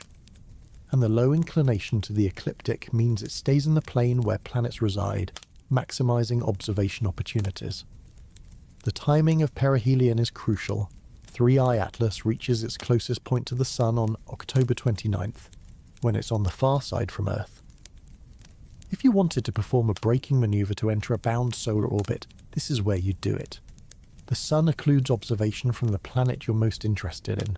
Your engine burn, if you're using conventional propulsion that produces a visible plume, is hidden behind 200 million kilometers of fusing hydrogen. By the time you emerge in December, you're no longer on an escape trajectory. You're a resident. Loeb calculated that a velocity change of 30 to 40 kilometers per second during perihelion would allow 3i Atlas to not only capture into solar orbit, but potentially redirect toward Earth, arriving as early as late November or early December. That's not a slow approach we'd see coming for months, that's weeks, and the first indication would be the object appearing in an unexpected position when it emerges from behind the Sun, already on a closing trajectory. The paper discusses the concept of a reverse solar Oberth maneuver in detail. For readers unfamiliar, the Oberth effect is a counterintuitive result of orbital mechanics where a propulsion burn is most efficient when you're moving fastest. At perihelion, you're at maximum velocity due to falling into the Sun's gravity well. A burn there gets amplified by the kinetic energy you already have. It's why interplanetary missions often use gravity assists, flying close to planets to gain or shed velocity much more efficiently than burning fuel in deep space. A reverse Oberth uses the same principle to slow down. If 3i Atlas fired engines at perihelion, the deceleration would be magnified by the Sun's gravity, allowing it to drop from an escape trajectory into a captured orbit with much less fuel than the same maneuver would require elsewhere. It's elegant, and it's hidden. The paper notes that the optimal point for this maneuver is obscured from Earth's view, as if the geometry were designed to provide cover. Is that intentional? Or are we seeing patterns where none exist? The paper doesn't claim certainty. It presents the scenario as possible, plausible even, but not proven. The language is careful. The authors acknowledge that the most likely explanation is still a natural comet, but they argue that dismissing the artificial hypothesis without investigation is premature. And they're right. If there's even a 5% chance, even a 1% chance, that 3i Atlas is something other than a comet, the implications are so profound that caution should compel us to investigate, not dismiss. The public reaction to the paper was predictable. Mainstream science journalists largely ignored it or treated it as fringe speculation. Social media exploded. Reddit threads dissecting every paragraph. YouTube videos with alarming thumbnails. The conspiracy community embraced it as validation. The skeptical community mocked it as attention-seeking, and the scientific community by and large stayed silent, which is telling. Silence can mean the idea is too absurd to dignify with response, or it can mean the idea is uncomfortable enough that engaging with it risks professional reputation. Loeb is accustomed to this. His previous work on one Oumuamua, suggesting it might be an alien light sail, earned him both fame and scorn. He's been called a publicity hound, a pseudoscientist, and a modern Galileo, sometimes in the same article. His argument has always been that science should follow the data wherever it leads, not restrict inquiry to comfortable conclusions. If the data is anomalous, you propose anomalous explanations and test them. You don't suppress the hypothesis because it's weird. The problem, as Loeb's critics point out, is that extraordinary claims require extraordinary evidence. Proposing that 3i Atlas is alien technology based on statistical improbabilities and orbital coincidences doesn't meet that bar. The evidence is suggestive, not definitive. It's a pile of anomalies, each individually explainable, adding up to something that feels significant but isn't conclusive. And in science, feeling isn't enough. But what would constitute extraordinary evidence? Loeb has proposed a checklist, a scale from 0 to 10 where 0 is definitely natural and 10 is definitely technological. He ranks 3i Atlas at a 6. To move higher, you'd need detection of artificial signals, radio or optical. You'd need observation of non-gravitational acceleration that can't be explained by outgassing. You'd need high-resolution imagery showing geometric structures or surface features inconsistent with natural formation. None of those have been detected, yet. The Mars flyby was supposed to provide some of those answers. Hirris resolution should have been sufficient to see large-scale structure. The spectroscopy from multiple orbiters should have given detailed composition data. But as we've covered, that data either hasn't been released or shows nothing conclusive. The images from ESA are low resolution, the NASA data is delayed, and the window for observation is now closed for months. Whether that's coincidence or design depends on how much you trust official explanations versus how suspicious you are of information control. Loeb's scale is subjective, he admits that, but it's a framework for thinking about evidence that moves the conversation beyond binary. Is it aliens or not? It allows for gradations, it acknowledges uncertainty, and it provides benchmarks for what additional observations would move the needle. If 3i Atlas shows a delta V change after perihelion, it jumps to an 8 or 9 on the scale. If it broadcasts a signal, it's a 10. If it just continues on a ballistic path and fades into the distance, it drops to a 3 or 4. Unusual, but probably natural. The engineering challenge of building an interstellar probe is worth considering. With our current technology, we can barely send spacecraft to the edge of the solar system. Voyager 1, launched in 1977, is now over 24 billion kilometers from Earth, travelling at about 17 kilometers per second relative to the Sun. At that speed, it would take roughly 75,000 years to reach the nearest star if it were aimed at one, which it isn't. To cross interstellar distances in a reasonable time frame requires either extremely long mission durations, generation ships or probes that last millennia, or much higher velocities. 3i Atlas is moving at 61 kilometers per second. If it maintained that speed, it would take roughly 20,000 years to travel 1 light year. The nearest stars to its origin point, assuming it came from the thick disk of the Milky Way, are likely dozens to hundreds of light years away. That implies either a mission duration of millions of years, which raises questions about power sources and degradation, or that it accelerated and decelerated multiple times, which requires enormous energy reserves. Unless it didn't travel from another star. There's a hypothesis, less discussed but worth mentioning, that interstellar space is populated with orphaned objects ejected from planetary systems billions of years ago. These objects drift through the galaxy, occasionally passing through star systems by chance. If some of them were probes launched by civilizations long extinct, they might still be functioning, running on programmed instructions, observing and recording data they'll never transmit home because home no longer exists. 3i Atlas could be a ghost probe, a relic of a dead civilization, completing a mission that lost its purpose eons ago. That's almost more melancholic than the Dark Forest scenario. At least with Dark Forest there's intent, agency, threat. Ghost probes are just remnants, echoes of intelligence that once existed and now doesn't. They speak to the fragility of civilizations, the idea that even species advanced enough to achieve interstellar travel can collapse, be destroyed or fade away. If we're finding their artifacts, it suggests the galaxy might be full of ruins, archaeological sites we haven't learned to recognize yet because we're looking for active signals, not silent monuments. Loeb's paper doesn't explore that angle much. It focuses on the tactical scenario. If 3i Atlas is active and intelligent, what might it do next? The possibilities range from benign observation to active interference. It could deploy smaller probes to study Earth's biosphere, atmosphere, technological signatures. It could already be transmitting data back to its origin, updating its craters on what it's found. Or, in the worst case interpretation, it could be assessing threats and preparing a response. The idea that humanity might be viewed as a threat by an extraterrestrial intelligence is both absurd and terrifying. We can barely manage our own planet. We have no interstellar travel capability. We're not expanding into the galaxy. And what threat could we pose? But from a sufficiently advanced perspective, threat isn't about current capability. It's about potential. Humanity went from first powered flight to landing on the moon in 66 years. From the first nuclear weapon to a global arsenal in decades. Our technological growth is exponential. A civilization observing us might not care what we can do now. They care what we could do in 1,000 years, 10,000 years. And if the answer is we could become a competitor or a danger, then preemptive action becomes rational. This is the logic of the dark forest. You don't wait for the other hunter to become strong.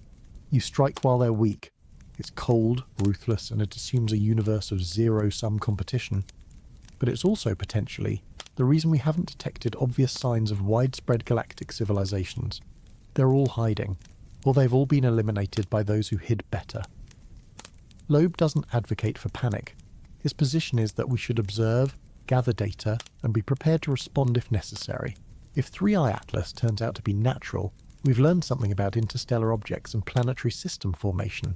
If it turns out to be artificial, we've gotten an early warning that we're not alone and we need to start thinking seriously about how we present ourselves to a universe that might not be friendly. Either outcome is valuable. The criticism that Loeb is fear-mongering or seeking attention misses the point. The question isn't whether he's right about 3i Atlas specifically.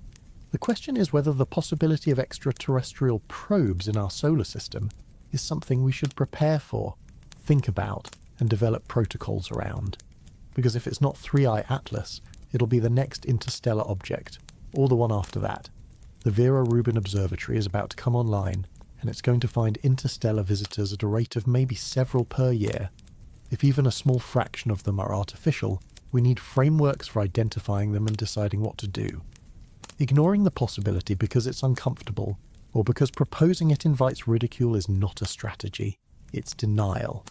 Physics and energy, hyperdimensional solar system, theory. Now we enter territory where mainstream science stops following and where the maps get strange. David Serida's hyperdimensional solar system model isn't taught in universities. It won't appear in peer-reviewed astrophysics journals. But it makes predictions, numerical predictions, and some of those predictions align with observable data in ways that are difficult to dismiss as pure chance. Whether that means the model describes reality, or whether it's a case of fitting enough parameters to make any pattern appear is the central question. And it's a question without a clear answer.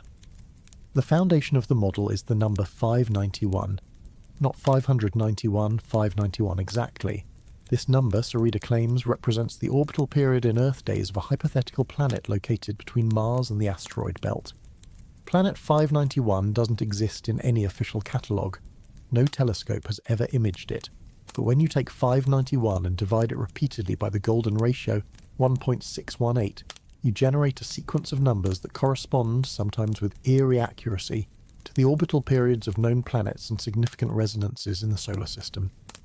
Start with 591 divided by phi. You get 365.258. Earth's actual sidereal orbital period is 365.256 days. The match is within 0.002 days. That's not approximate. That's nearly exact. Coincidence? Maybe, but it's a very specific coincidence. Now keep dividing. The next number down is 225.7, which is close to Venus's orbital period of 224.7 days, then 139.5, and Mercury's orbit is 87.97 days, which doesn't match as cleanly but is within a ratio relationship. The pattern continues outward as well. Multiply 591 by phi, and you start approaching the periods of the outer planets, though the matches become less precise as you move away from the central value. Serida's claim is that 591 is the harmonic centre of the solar system, the axis around which everything else rotates, literally and figuratively. He connects this to the golden ratio because phi appears throughout natural systems, the spiral of galaxies, the arrangement of leaves on a stem, the proportions of the human body.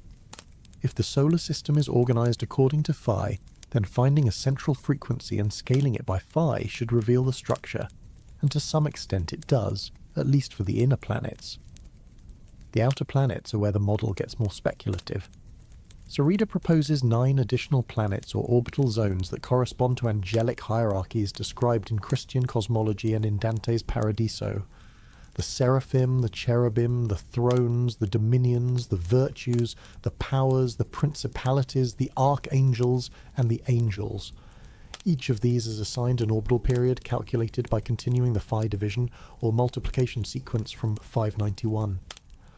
Most of these orbital periods don't correspond to any known objects, but some fall suspiciously close to resonances, orbital ratios where gravitational interactions create stable or unstable zones. Dante wrote the Paradiso around 1321. In it, he describes the cosmos as a series of 9 celestial spheres, each associated with a different order of angels and with specific virtues. Dante was working with the Ptolemaic model, where Earth is at the centre and everything revolves around it, but the numerical structure he describes has parallels to modern orbital mechanics when you adjust the reference frame. Sarita argues that Dante was encoding information, possibly received through visionary experience, possibly through transmission from a non-human intelligence, about the true structure of the solar system. And now, 704 years later, 3i Atlas appears and seems to be referencing the same framework. The Fibonacci numbers 5, 8, 13 fit into this model. In the sequence Sarita builds, each number corresponds to a specific orbital zone. 5 is Earth, 8 is planet 591, the dominions, 13 is what he calls the virtues, another hypothetical planet or resonance zone further out. If 3i Atlas transmitted these numbers, it's saying we understand your system, we know the hidden structure, and we're pointing to the key nodes: Earth, the inhabited world, 591, the central axis, and 13, the outer boundary of the inner system. Now, let's be clear about the problems with this model. First, there's no observational evidence for planet 591. If a planet existed between Mars and the asteroid belt with a 591-day orbit, we would have detected it. It would perturb the orbits of asteroids. It would be visible in infrared surveys. Its gravitational influence would show up in the trajectories of Mars missions. None of that has been observed. So either the planet doesn't exist, or it's somehow hidden, or the 591 refers not to a physical planet, but to a resonance. A gravitational harmonic that affects orbits without requiring a massive body. Second, the model requires accepting that phi is a universal organizing principle, not just a mathematical curiosity. That's a metaphysical claim, not a physical one. Physics uses phi in specific contexts, like the geometry of pentagons or the properties of quasicrystals, but it doesn't treat it as a fundamental constant like the speed of light or Planck's constant. Elevating phi to that status requires philosophical assumptions about the nature of reality that aren't testable. Third, fitting data to models is easy if you allow yourself enough free parameters. Sarita's model has multiple layers of multiplication, division, rounding, and interpretation. With that much flexibility, you can make almost any set of numbers align with almost any other set if you're creative enough. This is the same critique levelled at numerology and Bible codes. If you search hard enough for patterns, you'll find them, even in random data. That doesn't mean the patterns are meaningful. But, and this is a significant but, the model made a prediction inadvertently. Sarita developed the hyperdimensional framework before 3i Atlas was discovered. He published his ideas about 591 and the phi sequence earlier in 2025, based on his interpretation of ancient texts and mathematical harmonics. When 3i Atlas appeared, its rotation period turned out to be 16.16 hours, which equals 969.6 minutes. And 969 happens to be the number of years Methuselah lived in the Bible. And when you divide 969 by Earth's orbital period, you get 2.654, which is incredibly close to phi squared 2.618. Sarita didn't predict that 3i Atlas would have this specific rotation period, but his model, which treats these kinds of numerical relationships as significant, suddenly had a new data point that fit. That's either an extraordinary coincidence or it's evidence that the model is capturing something real. The problem is, we can't distinguish between those two options without more data. One example isn't enough. You need multiple independent confirmations. If other interstellar objects show rotation periods or orbital characteristics that align with phi-based sequences, that would be compelling. If 3i Atlas is unique, it could just be chance. The connection to sacred architecture adds another layer. The Great Pyramid of Giza has a base perimeter of approximately 921 metres and a height of around 146 metres. The ratio of perimeter to height is close to 2pi, which means the pyramid encodes the relationship between a circle's circumference and its radius. Some researchers argue this is intentional, that the builders understood pi and encoded it structurally. Others argue it's a natural consequence of the pyramid's slope angle and the use of convenient units of measurement. Same pattern, different interpretations. Sarita points out that the angles of the three pyramids at Giza, when extended as lines into the sky, point to specific regions of the ecliptic where his proposed hyperdimensional planets would be visible if they existed. The Great Pyramid's angle is 51 degrees 51 minutes. Khufu's second pyramid and Menkaur's third pyramid have slightly different angles. Together, they form a map of the sky that, according to Sarita, encodes the positions of hidden celestial bodies.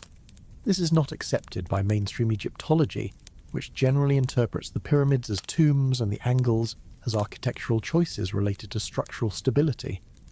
But if you're willing to entertain the idea that ancient civilizations had contact with or knowledge from non-human intelligences, then encoding astronomical data in monumental architecture makes sense.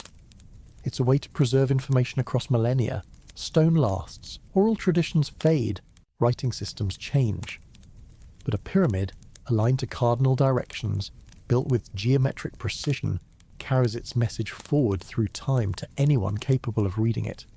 And if 3i Atlas is arriving at Great Pyramid angle to Earth on December 25th, that's either the universe has a sense of drama or someone is following a script written long ago. Richard C. Hoagland, who has spent decades arguing that structures on Mars and the Moon show signs of artificial origin, has weighed in on 3i Atlas as well. Hoagland's work is controversial, often dismissed as pseudoscience, but he brings a background in science communication, having worked with NASA during the Apollo era. His analysis of the October 13th date, the 108th anniversary of Fatima, hinges on harmonic resonance. 108 times 2 is 216. 216 times 2 is 432. 432 Hz is claimed by some researchers to be a natural tuning frequency, more in harmony with human physiology and natural vibrations than the modern concert pitch of 440 Hz. The shift from 432 to 440 as the standard A note happened in the 20th century, driven by factors ranging from orchestral preference to international standardization efforts. Whether 432 is objectively better or whether it's a preference is debated, but the number appears in multiple contexts. 432,000 is the number of years in the Kali Yuga cycle of Hindu cosmology. 432 is also related to the precession of the equinoxes, the slow wobble of Earth's axis that takes roughly 25,920 years to complete one cycle. Divide that by 60, the ancient Sumerian base number system, and you get numbers in the 400s. Hoagland suggests that whoever or whatever is behind 3i Atlas understands these cycles, these harmonics, and is timing events to resonate with them.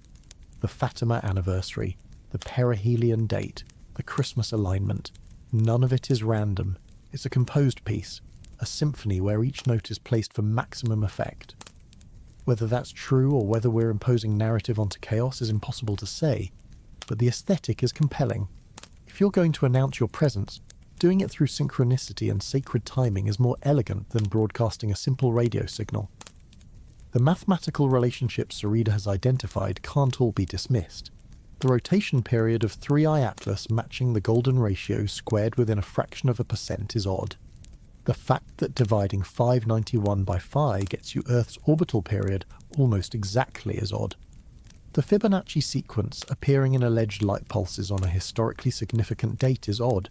Any one of these could be noise, but together they form a constellation of oddness that demands either a unifying explanation or an acceptance that the universe is weirder, and more interconnected than materialist science allows. This is where the conversation often breaks down. Skeptics demand physical mechanisms, show us the planet, measure the signal, provide reproducible data. Stories's model doesn't offer that. It offers correlation, numerology, historical analysis, and metaphysical speculation. From a strict empirical standpoint, it's not science. But from a broader perspective, one that includes the history of ideas and the possibility that ancient cultures encoded astronomical knowledge in myth and architecture, it's at least worth considering. The danger is confirmation bias. Once you start looking for phi relationships, you find them everywhere. The human mind is exceptional at pattern recognition, to the point where we see patterns that don't exist. Pareidolia, seeing faces in clouds or on Mars, is a well-documented phenomenon. Numerological thinking can become a trap where every number confirms your theory because you find a way to make it fit. The challenge is distinguishing genuine signal from noise, and that requires rigor that models like Stories's often lack. Yet, if 3i Atlas does something in December, if it deviates from a ballistic trajectory, if it shows structure, if it confirms any of the predictions made by those treating it as potentially artificial, then models like Stories's, who try to find meaning in the anomalies, will suddenly look more credible. And if it doesn't, if 3i Atlas fades into the distance as just another interstellar chunk of ice, then the hyperdimensional solar system model joins the long list of interesting ideas that didn't pan out. But the beauty of science, real science, is that we get to find out. The object is still there.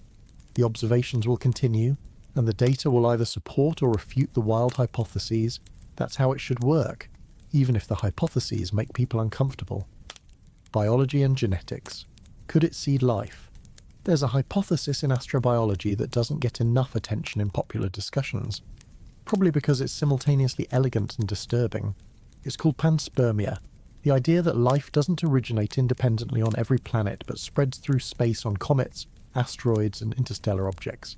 If this is true, then 3i Atlas isn't just a visitor, it's a delivery vehicle, and what it's carrying might be more significant than any signal it could transmit.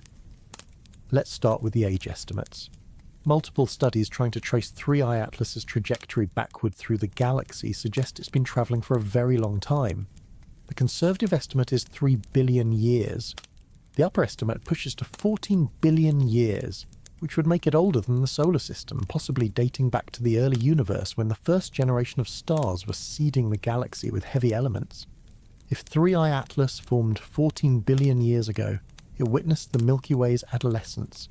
It drifted through clouds of gas and dust that would eventually collapse into stars and planets. It was ancient when Earth was forming. What does age mean for biology? If the object is that old and has been preserving frozen material in its interior, it could contain organic compounds from an era of galactic chemistry we can't sample any other way. Early stars had different metallicity, different abundances of elements. The building blocks of life, amino acids, nucleotides, lipid membranes, might have formed under conditions that no longer exist. 3i Atlas could be a time capsule, carrying primordial organic chemistry that predates anything on Earth. The carbon dioxide dominance in 3i Atlas's composition supports this. Carbon dioxide ice forms at lower temperatures than water ice. If this object originated in the cold outer regions of its natal star system, or even in interstellar space itself, it would preferentially accumulate carbon compounds. Carbon is the backbone of organic chemistry. The fact that 3i Atlas is spewing carbon dioxide, carbon monoxide, and cyanide, all carbon-bearing molecules, suggests it's rich in the raw materials life uses. Cyanide gets a bad reputation because it's toxic to humans. But in prebiotic chemistry, hydrogen cyanide is essential. It's a precursor to amino acids through the Strecker synthesis. It polymerizes into adenine, one of the nucleotide bases in DNA and RNA. The Miller-Urey experiment, which simulated early Earth's atmosphere and produced amino acids from simple chemicals and electricity, relied on cyanide chemistry. If 3i Atlas is releasing cyanide, it's releasing one of the key ingredients for life's origin. Now, the objection is that space is harsh. Radiation, vacuum, temperature extremes. Organic molecules would degrade over millions of years, let alone billions. That's true for molecules on the surface. but the interior of a comet is protected. Meters of ice and rock shield the core from cosmic rays. Temperature inside stays stable, well below freezing, preserving chemical structures. We found amino acids in meteorites. The Murchison meteorite famously contained over 70 different amino acids, some of which don't exist in terrestrial biology. Those molecules survived the meteorite's formation, its journey through space, and its fiery entry into Earth's atmosphere. If amino acids can survive that, they can survive inside a comet for eons. The OSIRIS-REx mission to the asteroid Bennu confirmed that asteroids carry the building blocks of life. When the sample was returned to Earth and analysed, it contained most of the amino acids necessary for biology. Bennu is a rubble pile asteroid that's been orbiting the Sun for billions of years, getting baked and irradiated, yet the organics persisted. 3I Atlas, coming from interstellar space and spending most of its time in the deep freeze far from any star, would preserve organics even better. This brings us to the panspermia mechanism. Comets impact planets. When they do, some material survives the impact and mixes with the local environment. If that material contains pre-formed organic molecules, or more speculatively, hardy microorganisms, it seeds the planet. Earth might have been seeded this way. Mars might have been. Venus, before it became a hellscape, might have been. The moons of Jupiter and Saturn, which have subsurface oceans, could still be receiving regular deliveries of organic material from impacts. 3I Atlas isn't going to hit Earth. Its trajectory keeps it far away. But if it were to fragment, if pieces broke off due to thermal stress or tidal forces, those fragments could become their own objects with slightly altered trajectories. Some might eventually intersect Earth's orbit, not now, but in the future, or they could impact other bodies in the solar system. If even one fragment lands in a hospitable environment, and if it carries viable biological material, you've just introduced extraterrestrial life. The definition of viable is key. Most panspermia scenarios don't require active reproducing organisms. They require chemical precursors, organic molecules that can kickstart a biogenesis, the transition from chemistry to biology. But there's a more radical version of panspermia, called lithopanspermia, which proposes that actual microbes, dormant but alive, travel through space inside rocks and ice. This requires organisms capable of surviving extreme conditions, and we know such organisms exist on Earth. Tardigrades can survive the vacuum of space. Bacterial spores can remain viable for millions of years in dormancy. If Earth life can do this, it's plausible that life elsewhere developed the same capability. Avi Loeb has proposed that future missions should attempt to intercept interstellar objects and sample them directly, not with flybys, but with landing missions that drill into the surface and extract material for analysis. The goal would be to search for organic compounds and, ambitiously, for any signs of biological activity or structures that suggest life. If an interstellar object contained extraterrestrial microbes, even dead ones, it would revolutionize biology. We'd have a second example of life, proof that it's not unique to Earth. And if the biochemistry was similar to ours, it would support panspermia. If it were radically different, it would suggest independent origins, which raises its own questions about how common life is. 3I Atlas is too far away and moving too fast for a landing mission with current technology, but future interstellar visitors might be intercepted. The Vera Rubin Observatory will find objects earlier in their approach, giving us more time to plan missions. If an interstellar comet is detected a year out instead of a month out, we could potentially launch a fast flyby probe, or even a sample return mission if the trajectory is favourable. The science return from such a mission would be immense. The darker side of panspermia is the possibility of harmful biology. If life can spread through space, so can pathogens. Imagine an interstellar object that fragmented, and one piece landed on Earth, and it carried microbes that are biochemically compatible enough with terrestrial life to interact but foreign enough to be dangerous. Extraterrestrial plague. This sounds like science fiction, and it probably is. The chances of alien biochemistry being compatible enough with Earth biology to cause infection but different enough to evade immune systems is vanishingly small, but it's not zero. There are protocols for planetary protection, rules designed to prevent contamination of other worlds with Earth life and vice versa. Missions to Mars are sterilized to avoid introducing terrestrial microbes. Sample return missions from Mars or asteroids are carefully contained and analysed in clean rooms, but those protocols assume we control the situation, that we're bringing samples back deliberately. If an interstellar object fragments and pieces land on Earth naturally, there's no containment. It's already here, and if it's carrying something biological, we're exposed. The likelihood of this is low. Most biologists think the biochemical differences between Earth life and any hypothetical alien life would be so great that there'd be no interaction. Earth microbes wouldn't be able to metabolize alien organic molecules, and vice versa. They'd be chemically inert to each other, like trying to run gasoline in a diesel engine. It doesn't work because the systems aren't compatible, but we don't know that for sure. We've never analysed extraterrestrial life. We're speculating based on the one example we have, which is a sample size of 1. If 3i Atlas is carrying anything biological, it's more likely to be chemical fossils than living organisms. Organic molecules that once were part of life but are now inert. Those would still be incredibly valuable scientifically. They'd tell us about the chemistry of life in another star system, what elements were available, what pathways were used, whether the same solutions to the problems of metabolism and replication were found. Even negative results, finding that 3i Atlas has no organic chemistry at all, would be informative. It would tell us that the formation conditions were hostile to complex carbon molecules, which narrows the range of environments where life can start. The role of interstellar objects in distributing life across the galaxy is an open question. If panspermia is real, then life might not need to originate de novo on every planet. It could start once, somewhere, and then spread as comets and asteroids get ejected from that system and eventually land in others. Over billions of years, a single genesis event could populate an entire galaxy. That would make life common, but also related. Every instance of life in the Milky Way could share a common ancestor, not through evolution on a single planet, but through propagation across space. This has implications for the search for extraterrestrial intelligence. If life is seeded by panspermia, then the emergence of intelligence might follow similar timelines across many worlds.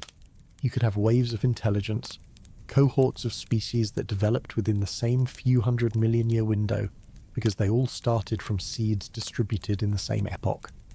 That could explain why we haven't detected signals. Maybe we're in an early wave and the galaxy is mostly empty of advanced civilizations because life is still getting started. Or maybe we're in a late wave, and everyone else already rose and fell, leaving only ruins and dormant probes like 3i Atlas. Remote viewing claims, mentioned in social media posts around 3i Atlas, speculate that it's carrying microbial life and plans to drop it on Earth. This is almost certainly fantasy, but it taps into a primal fear. The idea that something from the sky could rain down and change life on Earth is ancient. Meteors were seen as omens. Comets were feared as harbingers of plague and war. Modern science mostly dismissed those fears as superstition. But panspermia suggests they might have been onto something, not in a mystical sense, but in a literal one. Objects from space can carry biological material. It's just that most of the time that material is either destroyed on entry or so foreign that it doesn't interact with the existing biosphere. The ultimate test for 3i Atlas's biological potential would be spectroscopy looking for specific biosignatures. Molecules like methane and oxygen together in the same spectrum would be unusual, since they react and destroy each other unless continuously replenished by life. Chlorophyll, or other pigments that absorb specific wavelengths of light for photosynthesis, would be a smoking gun. We haven't detected anything like that, and we probably won't. But searching is how science advances. You look for the unexpected, and occasionally you find it. If 3i Atlas were to show even a hint of biological activity, the response would be immediate and intense. Every telescope would turn toward it. Funding for interception missions would materialize overnight. The paradigm would shift. Until then, the question remains hypothetical. Could 3i Atlas seed life? In principle, yes. It has the chemistry, it has the age, it has the protective ice shell. Whether it actually carries viable biological material is unknown, and will likely remain unknown unless we sample it. But the fact that we can even ask the question seriously, that panspermia is a legitimate hypothesis discussed in peer-reviewed journals, shows how far our understanding has come.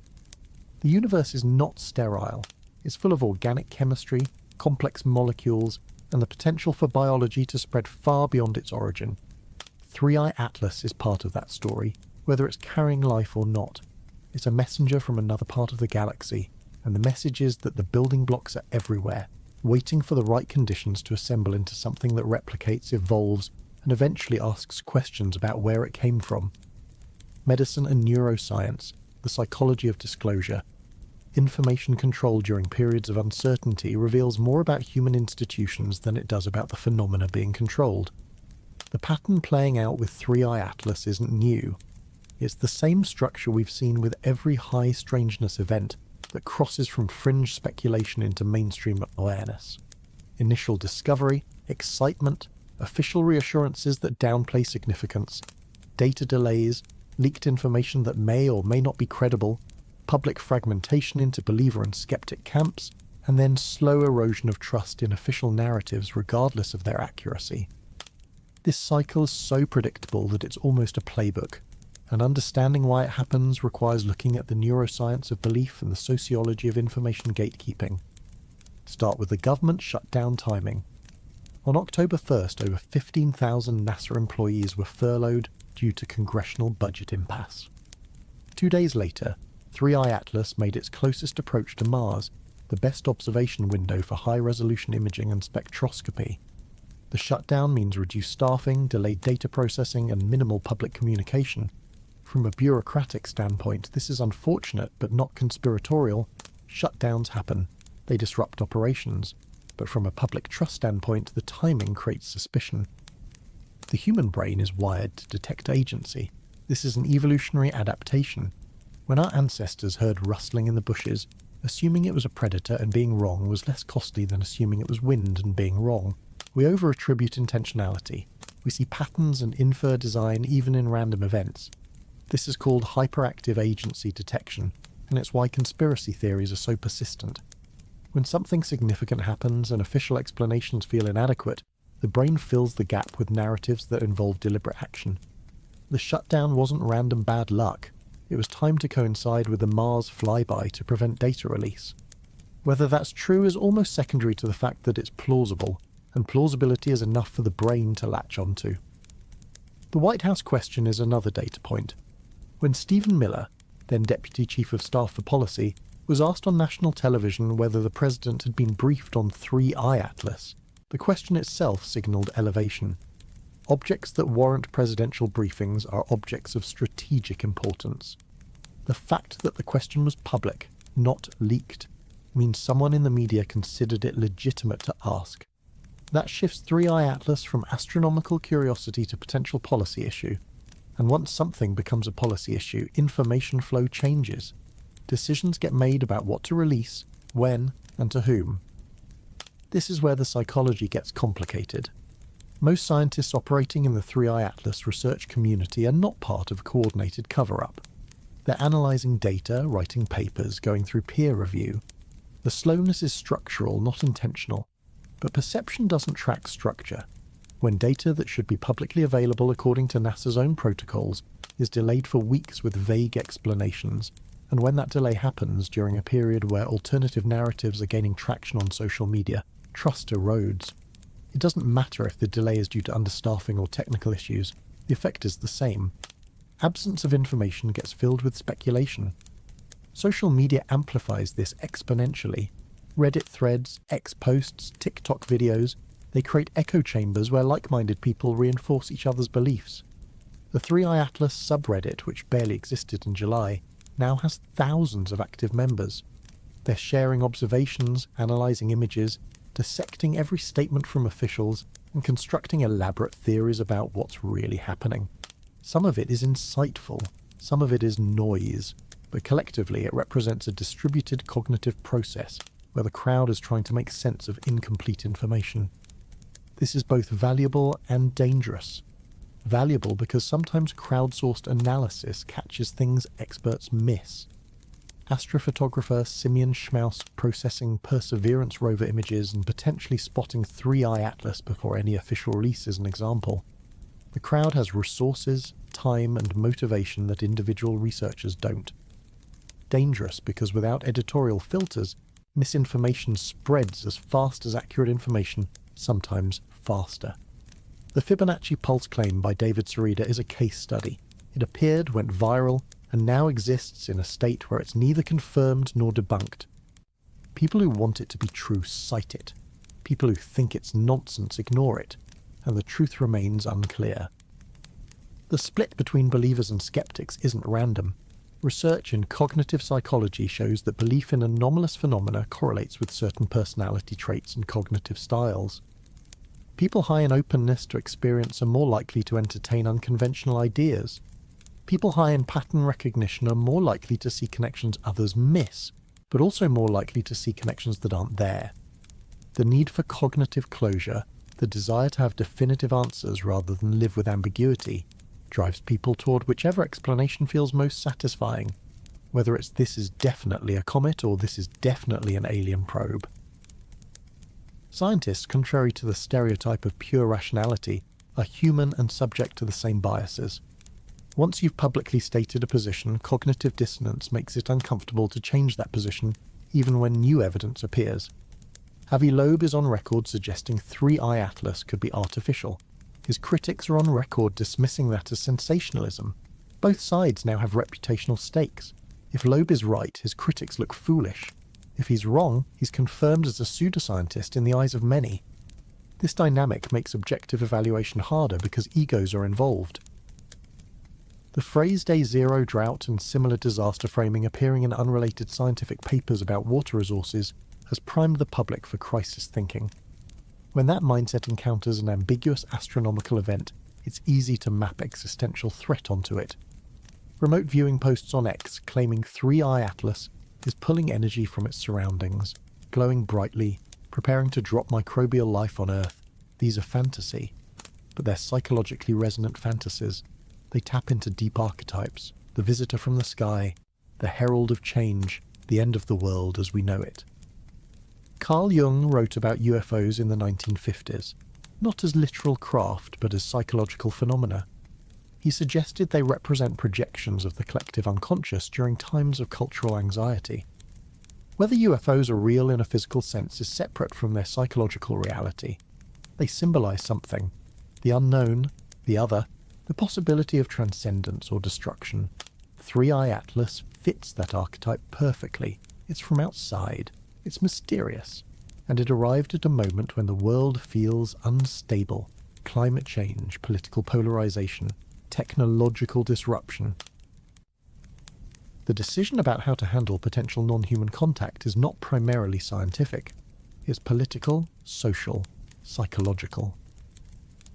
If 3-eye atlas were definitively shown to be artificial, the response wouldn't be let's study it calmly. It would be panic, religious upheaval, economic disruption, and strategic maneuvering by governments trying to control the narrative. That's why, even if there were clear evidence, there would be pressure to delay disclosure, to prepare the public, to manage the message. And that pressure creates the exact conditions for leaks, rumours, and loss of trust. This is the disclosure paradox. If you release information too early without full understanding, you risk causing unnecessary panic. If you withhold information while you assess, you risk being accused of cover-up when the truth eventually emerges. There's no clean solution. The best-case scenario is transparent communication about what is known, what is unknown, and what is being done to find out. But institutions, especially governmental ones, are bad at that kind of transparency because it requires admitting uncertainty, and uncertainty is perceived as weakness. The 50% figure, the estimate that over half of people aware of 3-eye atlas are actively seeking additional information, speaks to engagement. This isn't passive curiosity. People are invested. They're checking updates daily. They're participating in forums. They're watching the sky.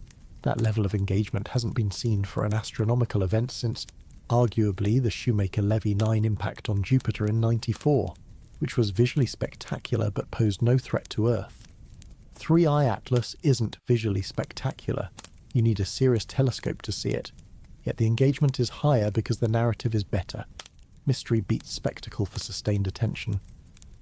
The cognitive load of living in uncertainty is exhausting. Humans crave resolution. We want answers. The brain expends significant energy maintaining ambiguous states. That's why people gravitate toward definitive narratives, even false ones. A wrong answer that provides closure feels better neurologically than no answer at all. This is why conspiracy theories are comforting in a perverse way. They provide explanatory frameworks. Everything makes sense if you accept the premise. The alternative, that the universe is chaotic and we understand very little, is harder to accept. Preparation for first contact, if that's what this is building toward, requires psychological readiness as much as technological readiness. If an extraterrestrial intelligence were revealed, the immediate questions wouldn't be about propulsion systems or communication protocols. They'd be about meaning. What does this mean for humanity's place in the cosmos? What does it mean for religion? What does it mean for our future? Those are existential questions, and they don't have easy answers. Different cultures, different belief systems, would respond differently. Some would see it as fulfillment of prophecy. Others would see it as threat. Others still would see it as opportunity. The reaction patterns during COVID-19 offer a preview. Faced with a novel threat, the public split into factions. Those who trusted official guidance, those who thought it was overblown, those who thought it was a conspiracy, information warfare, competing narratives, erosion of shared reality. If 3i Atlas turns out to be more than a comet, expect the same dynamics, but amplified. Because this time, it's not a terrestrial virus. It's something from beyond, which carries symbolic weight that pandemics don't. The mental health implications of disclosure are under-discussed. If humanity learns it's not alone, that we're possibly being observed or have been observed, the psychological impact would be profound. For some, it would be liberating, confirmation that the universe is alive and we're part of something larger. For others, it would be terrifying, loss of agency, vulnerability, the realization that we're not in control. Anxiety, depression, existential dread, these would spike. Suicide rates might increase among those who can't integrate the new reality. Or conversely, meaning might increase, purpose might increase. If people interpreted contact as a call to action, to improve, to prepare, to prove ourselves worthy of joining a galactic community. Therapy frameworks for processing existential disruption exist, but aren't widely known. Terror management theory, the psychological discipline studying how humans cope with mortality awareness, would be relevant. If 3i Atlas represents contact, it also represents a kind of death. The death of human centrality, the death of the worldview where we're unique and special. Mourning that loss while adapting to a new reality is a process, and not everyone will navigate it successfully. Support systems, counselling, community, these become critical. The fact that these discussions are happening now, preemptively, is itself interesting. We're rehearsing for an outcome that may not occur. 3i Atlas might fade away, just another comet, and all this psychological preparation will have been for nothing. Or not for nothing, because the exercise of thinking through how we'd respond, what it would mean, what we'd do, that's valuable regardless. It reveals our assumptions, our fears, our hopes. It forces us to confront questions we normally avoid. What is humanity? What is consciousness? What is our role in the universe? Those questions don't require aliens to answer, but aliens make them urgent in a way philosophy doesn't. Psychology and behavior, why we see patterns. The human brain is a pattern recognition machine running on approximately 20 watts of power, searching for order and chaos because order means predictability, and predictability means survival. This machinery served us well on the African savannah, recognizing that 3 claw marks on a tree meant a predator was near, that certain cloud formations meant rain, that the behavior of prey animals signaled danger. These pattern-matching abilities kept our ancestors alive. But in the modern world, especially when confronted with ambiguous astronomical data and cryptic signals from interstellar objects, that same machinery can lead us astray, finding meaning where none exists, or, more troubling, missing meaning that's actually there. Apophenia is the technical term for seeing patterns in random data. It's not a disorder, it's a feature of cognition. The threshold for pattern detection is calibrated low because false positives seeing a threat that isn't there are less costly than false negatives missing a threat that is there. Get startled by wind in the grass 100 times, you're fine. Ignore the one time it's actually a lion, you're not fine. This asymmetry shapes perception. We're biased toward detecting agency, intention, and structure even when what we're looking at is noise. The Fibonacci sequence triggers this response particularly strongly because it appears throughout nature. Sunflowers, pine cones, nautilus shells, galaxy spirals. They all exhibit Fibonacci spirals or goldenratio proportions. When David Sereda claims 3i Atlas transmitted the numbers 5, 8, 13, the Fibonacci sequence, it resonates because those numbers feel special. They're not arbitrary. They emerge from a simple recursive rule. Each number is the sum of the previous two, and that rule generates a sequence that approximates phi as you progress. The fact that nature uses this pattern suggests it's mathematically efficient, an optimal solution to certain growth and packing problems. But here's the trap. Once you start looking for Fibonacci numbers, you find them everywhere, even in places where they're coincidental. The human visual system is particularly susceptible to this. Show someone a spiral and ask if it matches the golden ratio. They'll say yes, even if it's off by 10%. We round toward the pattern we expect. This is called confirmation bias. Evidence that supports our hypothesis is weighted more heavily than evidence that contradicts it. Sereda has a framework where Fibonacci numbers and phi relationships are meaningful. When 3i Atlas's rotation period works out to a number close to phi squared, that confirms the framework. When other measurements don't fit as cleanly, they're ignored or explained away. The same mechanism applies to the Fatima connection. October 13th is historically significant, yes. The miracle of the sun in 1917 was witnessed by tens of thousands. But October 13th is also just another day. If 3i Atlas had reached a key orbital milestone on October 14th or 12th, someone would have found a different historical event to connect it to. There are enough significant dates scattered through history that any given day can be linked to something if you search hard enough. The White House cornerstone on October 13, 1792. Sure, but that's also the day thousands of unremarkable things happened. Picking one event and calling it synchronicity requires deciding in advance that synchronicity is what you're looking for. This doesn't mean all pattern recognition is false. Sometimes patterns are real. The challenge is distinguishing genuine signal from noise, and there's no perfect method. Statistical analysis helps. If the probability of an event occurring randomly is less than 1 in 1,000, it warrants attention. But probability can be misleading when you're not accounting for all the ways you could have defined the pattern. This is the multiple comparisons problem. If you test 100 hypotheses, you expect 5 to show significance at the 0.05 level purely by chance. Unless you correct for those multiple tests, you'll overinterpret random fluctuations as meaningful. The rotation period of 3i Atlas at 969.6 minutes is a good example. Methuselah lived 969 years. That's a match, but only if you round. The actual rotation period has uncertainty, plus or minus 3 minutes, which converts to about 0.05 hours, so it could be 966 minutes or 972 minutes. If it were 972, would we connect it to anything?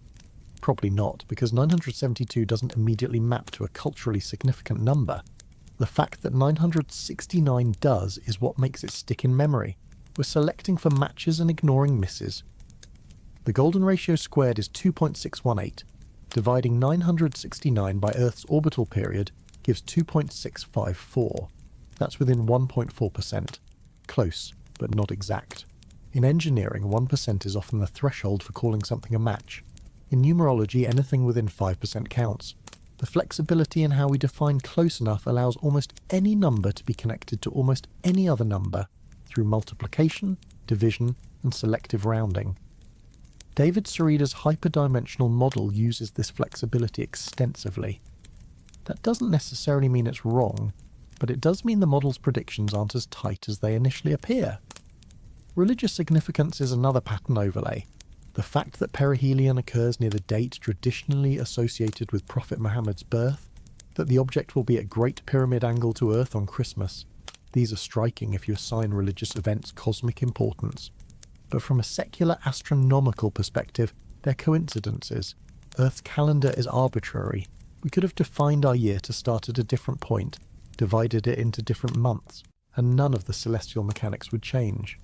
The synchronicity exists only because we've imposed a human timekeeping system onto the cosmos, and are now surprised when cosmic events line up with our holidays. Yet, and this is where it gets genuinely interesting if an intelligence wanted to communicate with humanity and understood our cultural frameworks, using our calendar and our religious symbolism would be effective. It bypasses scientific gatekeepers and speaks directly to the part of human psychology that responds to meaning and narrative. A radio signal at 1420 MHz, the hydrogen line, is scientifically elegant but emotionally inert. A visual apparition on Christmas Day at Great Pyramid angle is scientifically ambiguous but emotionally overwhelming. If the goal is to be noticed, to be remembered, to spark action, the latter works better. This is why the debate over 3-eye atlas is so fractious. You have two equally valid epistemological approaches colliding. The scientific approach says, show me reproducible data, mechanical explanations, falsifiable predictions. The symbolic approach says, look at the synchronicities, the numerology, the mythological resonances. These aren't compatible frameworks. They're asking different questions and valuing different types of evidence. And neither side is purely right or purely wrong. Science discovers physical laws but often misses meaning. Symbolism finds meaning but often lacks rigor. Ideally, you'd integrate both, using scientific methods to verify whether symbolic patterns have physical correlates. But that requires intellectual humility from both camps, and humility is in short supply. Pareidolia, seeing faces or shapes in random visual data, is closely related to apophenia. The Mars rover images of 3-eye atlas that some people interpret as showing a cylindrical structure are likely pareidolia. Low-resolution images, heavy processing, stacking multiple frames, all of this introduces artifacts. Our visual cortex is primed to detect edges, symmetry, and geometric regularity, because those usually indicate objects of interest, tools, predators, other humans. When we see a blur that's vaguely elongated, the brain fills in details that aren't there. It's a cigar-shaped craft. It's a cylinder. In reality, it's probably just motion blur from the comet's movement relative to the camera, exactly as Avi Loeb explained when he analysed the Perseverance rover images. The cave art comparisons are even more tenuous. Someone posted side-by-side images of the alleged cylindrical 3-eye atlas and ancient rock art showing elongated oval shapes. The implication is that ancient humans saw the same object, that 3-eye atlas or something like it has visited before. This is compelling as mythology but weak as evidence. Ancient humans drew all sorts of shapes. Some are representational, depicting animals or people. Some are abstract, exploring form for its own sake. Picking one petroglyph that vaguely resembles a modern photograph of a blurry object proves nothing. It's retroactive pattern matching. Dark forest hypothesis taps into primal survival fears, and that's why it's so sticky as an idea. The universe is a dangerous place where silence equals survival is the cosmic version of don't go out at night. There are predators. It maps onto childhood fears of the dark, of the unknown. Evolutionary psychology suggests we're predisposed to fear the dark because that's when predators hunted. Extending that fear to the cosmic scale feels natural. If the universe is a dark forest, then every interstellar object is a potential threat until proven otherwise. It's fear-driven reasoning, which doesn't make it wrong, but does make it susceptible to overinterpretation. The alternative, that the universe is largely benign or indifferent, doesn't trigger the same emotional response. It's boring. A comet is just a comet. Nothing to fear, nothing to wonder about. Psychologically, humans need narrative tension. We need stakes. A universe where nothing matters and we're alone is existentially bleak. A universe where we're being watched, possibly threatened, possibly contacted, is at least interesting. Even if the threat is real, it's preferable to meaninglessness for many people. This is why apocalyptic narratives are popular. The end of the world gives life urgency and importance. Social media algorithms exploit this. Posts that generate engagement, shares, comments, likes are amplified. Posts that make people feel something, fear or curiosity, outperform posts that are neutrally informative. So content about 3-eye atlas that frames it as a mystery, a threat or a revelation spreads faster than content that says it's probably just a comet and here's the spectroscopy data. This creates information asymmetry. The sensational narratives dominate attention even if they're less accurate. And once a narrative is established, correcting it is difficult because the correction doesn't generate the same emotional engagement. The ex-post claiming remote viewing of 3-eye atlas, describing it as ancient alien tech pulling energy from its surroundings, is performance. The person posting it may believe it, or they may be engaging in creative speculation, or they may be deliberately trolling, but the post function is to provoke reaction. It's designed to be shared, screenshot, discussed. Whether it's true is almost irrelevant to its success as a meme. This is how information ecosystems work now. Truth value and attention value are decoupled. Something can be false but viral, or true but ignored. The educational response to this should be teaching critical thinking and media literacy, but those are slow interventions. In real time, as speculation about 3i Atlas accelerates, there's no mechanism to pump the brakes. Each person interprets new information through their existing beliefs. If you think it's a comet, every data point is interpreted as confirming that. If you think it's alien, every anomaly is confirmation. The middle ground, I don't know yet, is cognitively uncomfortable and socially unrewarding. You can't build a community around "we're waiting for more data." You build communities around shared conviction. This is why Avi Loeb's approach, ranking 3i Atlas at a 6 on a scale of 0 to 10, is useful. It acknowledges uncertainty while still taking the question seriously. It's a framework for updating beliefs as evidence changes. If 3i Atlas shows non-gravitational acceleration that can't be explained, it moves to an 8. If it remains on a ballistic trajectory and fades into the distance, it drops to a 4. This kind of Bayesian updating, adjusting probability estimates based on new information, is how science should work. But it requires comfort with ambiguity, and most people, including many scientists, are not comfortable there.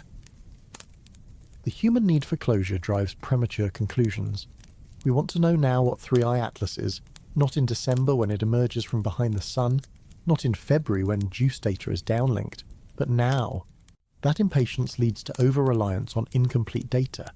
We form strong opinions on weak evidence because strong opinions feel better than suspended judgment. And once formed, those opinions are sticky. Changing your mind feels like admitting you were wrong, which threatens ego. So people dig in, even when new evidence should shift their position. All of this, the pattern seeking, the emotional reasoning, the confirmation bias, the social dynamics, is not a bug in human cognition, it's a feature. These are adaptive strategies that work most of the time in most contexts. The problem is that they are adapted for a world of immediate threats and face-to-face communities, not for global information networks and ambiguous astronomical phenomena. We're running Savannah-era software on 21st century hardware, and it shows. The glitches are predictable. We see patterns that aren't there, miss patterns that are, polarize into tribes, and lose the ability to hold nuanced positions. The question with 3i Atlas is whether the patterns people are detecting are real, or artifacts of how our minds work. And that's not a question psychology can answer. It requires physics, astronomy, and data. But understanding why we're drawn to certain interpretations, why the symbolic resonates more than the statistical, why coincidence feels like fate, that understanding is valuable. It lets us be skeptical of our own certainty. It reminds us that the first explanation that feels right is often wrong, and it prepares us for the possibility that we might be both overinterpreting noise and underinterpreting signal, seeing aliens where there are comets, or missing aliens because we're too committed to the idea that comets are all we'll ever find. The Curious Corner, wildest conspiracy theories. Every major anomalous event attracts a constellation of theories that range from scientifically plausible to utterly bizarre. 3i Atlas is no exception. In fact, the sheer variety of speculation surrounding this object might be unprecedented. We've got ancient alien gods, biblical prophecy, government cover-ups, AI-translated messages from space, staged alien invasions, and theories that connect it to everything from Knights Templar to the Philadelphia experiment. Some of this is serious speculation from people trying to make sense of anomalous data. Some of it is creative fiction, and some of it might, uncomfortably, touch on truths that are stranger than the dismissive mainstream is willing to consider.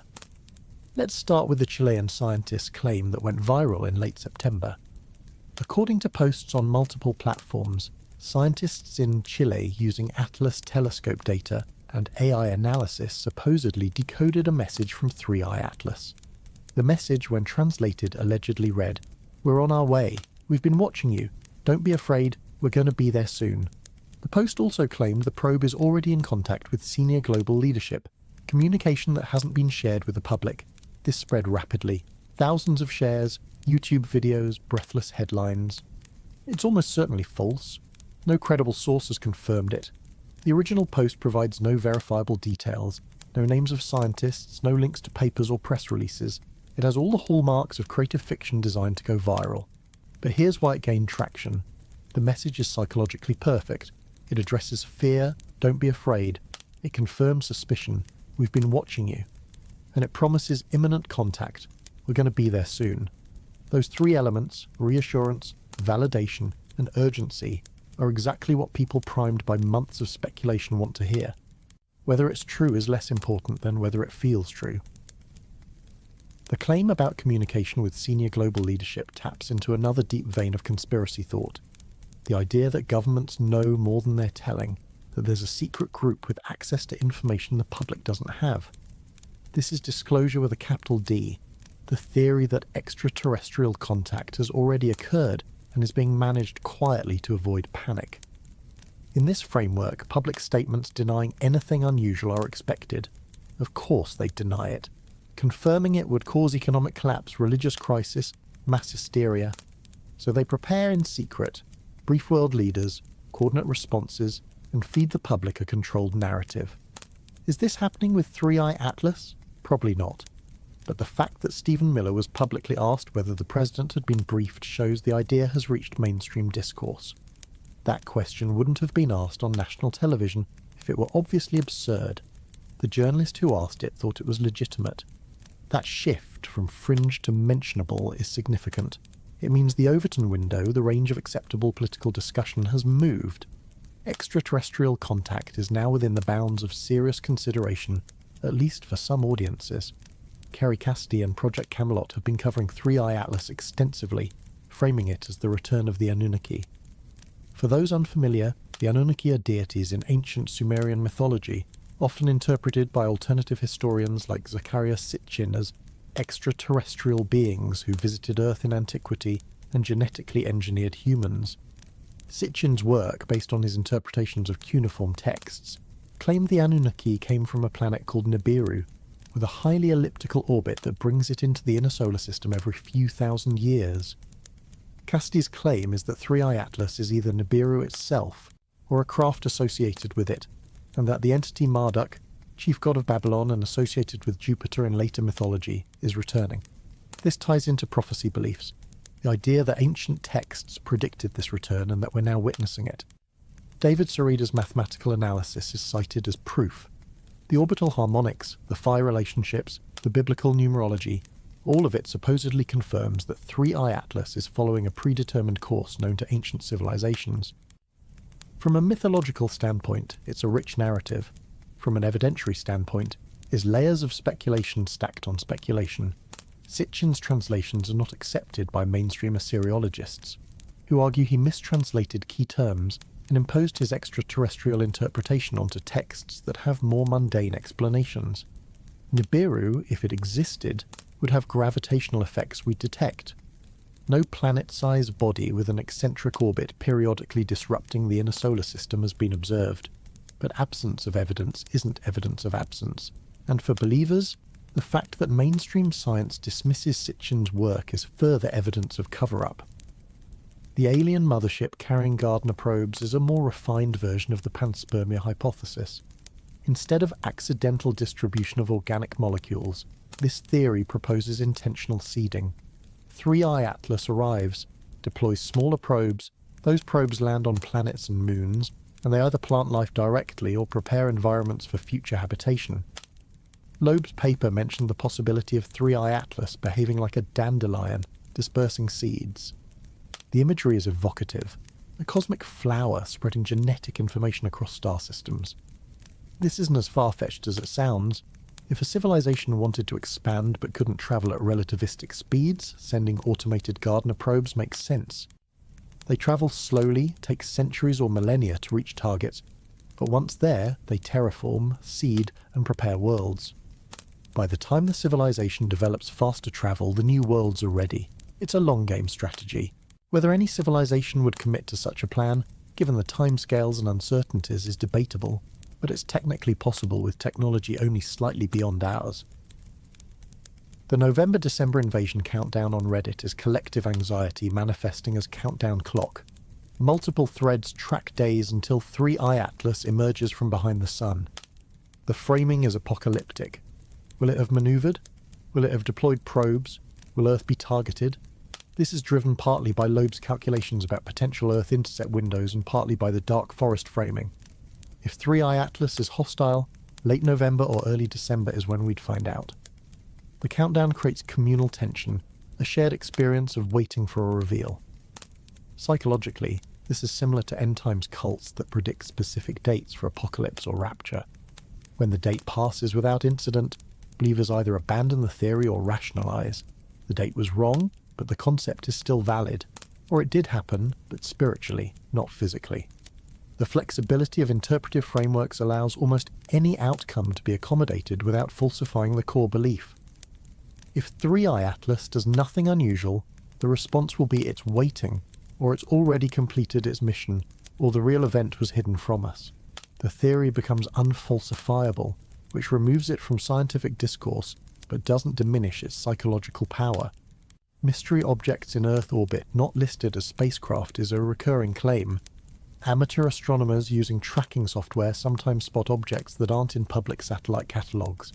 This could be classified military satellites, space debris that hasn't been catalogued yet, or errors in observation.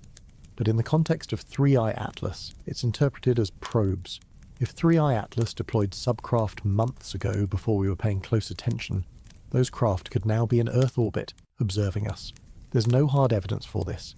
Satellite tracking communities are thorough, and if there were genuinely anomalous objects, they'd be documented and analysed. But the claim persists because it's hard to prove a negative. How do you prove there isn't a cloaked probe in orbit? The Vandenberg Air Force Base, Red Square UFO from October 14, 2003, 22 years before the Fatima anniversary date in 2025, is another numerological link Storiesforsleep made. On that date, multiple witnesses, including military personnel, reported seeing a massive red square object in the sky, near Vandenberg. It was never officially explained. Connecting it to 3i Atlas requires believing that the same intelligence has been operating near Earth for decades, occasionally revealing itself, and that the 22-year gap is significant. In Storiesforsleep's framework, it relates to harmonic frequencies and Fatima symbolism, since October 14th is one day after October 13th. This is numerology at its most flexible. Any two events can be connected if you allow enough degrees of freedom, but for people already convinced there's a pattern, each new connection reinforces belief. It's a web of meaning where every thread supports every other thread. Pulling one thread doesn't collapse the web, it just tightens elsewhere. This makes the theory resilient but also untestable. If everything is connected, then nothing can falsify the connection. The Jeffrey Epstein files distraction theory is more cynical. It posits that the 3i Atlas story was floated by intelligence agencies to divert public attention from politically damaging revelations. The timing is suspicious. 3i Atlas discovered in July, Epstein-related documents released around the same time, major news cycles competing for attention. In this view, astronomical phenomena are tools of information warfare. Got a story you want buried? Release something exotic to dominate headlines. Avi Loeb addressed this directly, pointing out that 3i Atlas is a physical object observable by anyone with a decent telescope. It exists independently of terrestrial politics. The fact that its discovery coincided with other news is just that, coincidence. But the theory persists because it fits a worldview where nothing is random, where powerful actors manipulate everything, where the surface narrative always hides a deeper truth. It's exhausting to live in that worldview, but it's also seductive. It makes you feel informed, awake, while everyone else is asleep. Project Bluebeam is the granddaddy of fake alien invasion theories. Originally proposed by journalist Serge Monast in the 1990s, it claims that global elites plan to stage a false alien contact event using holograms, advanced aircraft, and media manipulation. The goal is to create a common threat that justifies world government, centralized control, and suppression of individual freedoms. In the Bluebeam scenario, 3i Atlas would be part of the setup, a real object, but one whose nature is being misrepresented to prepare the public for a staged reveal. When the fake aliens appear, people will believe it because they've been primed by months of speculation about 3i Atlas. This theory requires an almost omnipotent level of coordination among global powers, which is implausible given how fractious international relations actually are. But it resonates because it explains anomalies. Why are governments being evasive about 3i Atlas? Because they're managing the narrative for Bluebeam. Why is data being delayed? To allow time for fabrication. Any evidence can be incorporated. Real anomalies are part of the script. Lack of anomalies means the script is working, it's a closed loop. The belief that we're being prepared for staged disclosure through incremental revelations has some merit, though, even without invoking Bluebeam. If governments did have evidence of extraterrestrial life or technology, sudden full disclosure would be disruptive. A gradual process, hinting, allowing speculation, releasing ambiguous data, this builds tolerance. By the time official confirmation comes, it's anticlimactic. Everyone already half believed it. This is how normalization works. The fringe becomes mainstream not through definitive proof, but through repeated exposure. 3i Atlas, regardless of what it actually is, functions as a normalization event for the idea that interstellar objects might be artificial. Whether that normalization is accidental or intentional is the question. Occam's razor suggests accidental. 3i Atlas is a comet. It has weird properties because comets are variable and people are reading too much into it. But Occam's razor is a heuristic, not a law. The simplest explanation is often, but not always, correct. And in situations involving intelligence, whether human or non-human, simple explanations can miss deception. If you're trying to hide, you make your probe look like a comet. If you're trying to manage public reaction, you release data slowly. Both strategies make the simple explanation, it's just a comet and the government is just slow, appear correct even when they're not. The difficulty is distinguishing genuine conspiracy from pattern seeking and randomness. Some conspiracies are real. MKUltra, Watergate, Tuskegee experiments, these happened. Governments and organizations do coordinate in secret, manipulate information, and lie. But most conspiracy theories are wrong. The challenge is developing filters that catch real conspiracies without falling for false ones. It requires skepticism in both directions. Skeptical of official narratives, but also skeptical of alternative narratives. Most people pick a side and stick with it. Trust authorities always, or distrust authorities always. Neither strategy is optimal. With 3i Atlas, the optimal strategy is wait for more data while entertaining multiple possibilities. It's probably a comet. It might be artificial, it could be something in between, a natural object with properties we don't yet understand. The wilder theories, Anunnaki, Bluebeam, alien motherships, they're less likely but not impossible. Assigning rough probabilities helps. Comet 90%, artificial probe 5%, exotic natural phenomenon 4%, elaborate hoax or psyop 1%. As new data arrives, adjust. If 3i Atlas maneuvers, artificial jumps to 80%. If it fragments naturally, comet goes to 99%. This keeps your thinking flexible without abandoning judgment entirely. And right now, with the object hidden behind the sun and data delayed, flexibility is the most honest position anyone can hold. The Curious Corner, wildest conspiracy theories. Every major anomalous event attracts a constellation of theories that range from scientifically plausible to utterly bizarre. 3i Atlas is no exception. In fact, the sheer variety of speculation surrounding this object might be unprecedented. We've got ancient alien gods, biblical prophecy, government cover-ups, AI-translated messages from space, staged alien invasions, and theories that connect it to everything from Knights Templar to the Philadelphia experiment. Some of this is serious speculation from people trying to make sense of anomalous data. Some of it is creative fiction, and some of it might, uncomfortably, touch on truths that are stranger than the dismissive mainstream is willing to consider. Let's start with the Chilean scientist's claim that went viral in late September.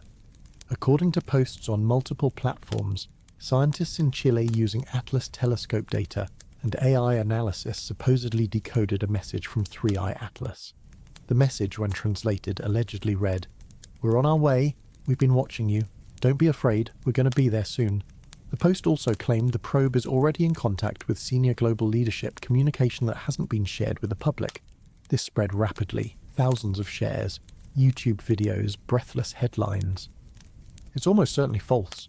No credible source has confirmed it. The original post provides no verifiable details, no names of scientists, no links to papers or press releases. It has all the hallmarks of creative fiction designed to go viral. But here's why it gained traction. The message is psychologically perfect. It addresses fear, don't be afraid. It confirms suspicion, we've been watching you. And it promises imminent contact, we're going to be there soon. Those three elements, reassurance, validation and urgency, are exactly what people primed by months of speculation want to hear. Whether it's true is less important than whether it feels true. The claim about communication with senior global leadership taps into another deep vein of conspiracy thought. The idea that governments know more than they're telling, that there's a secret group with access to information the public doesn't have. This is disclosure with a capital D, the theory that extraterrestrial contact has already occurred and is being managed quietly to avoid panic. In this framework, public statements denying anything unusual are expected. Of course they deny it.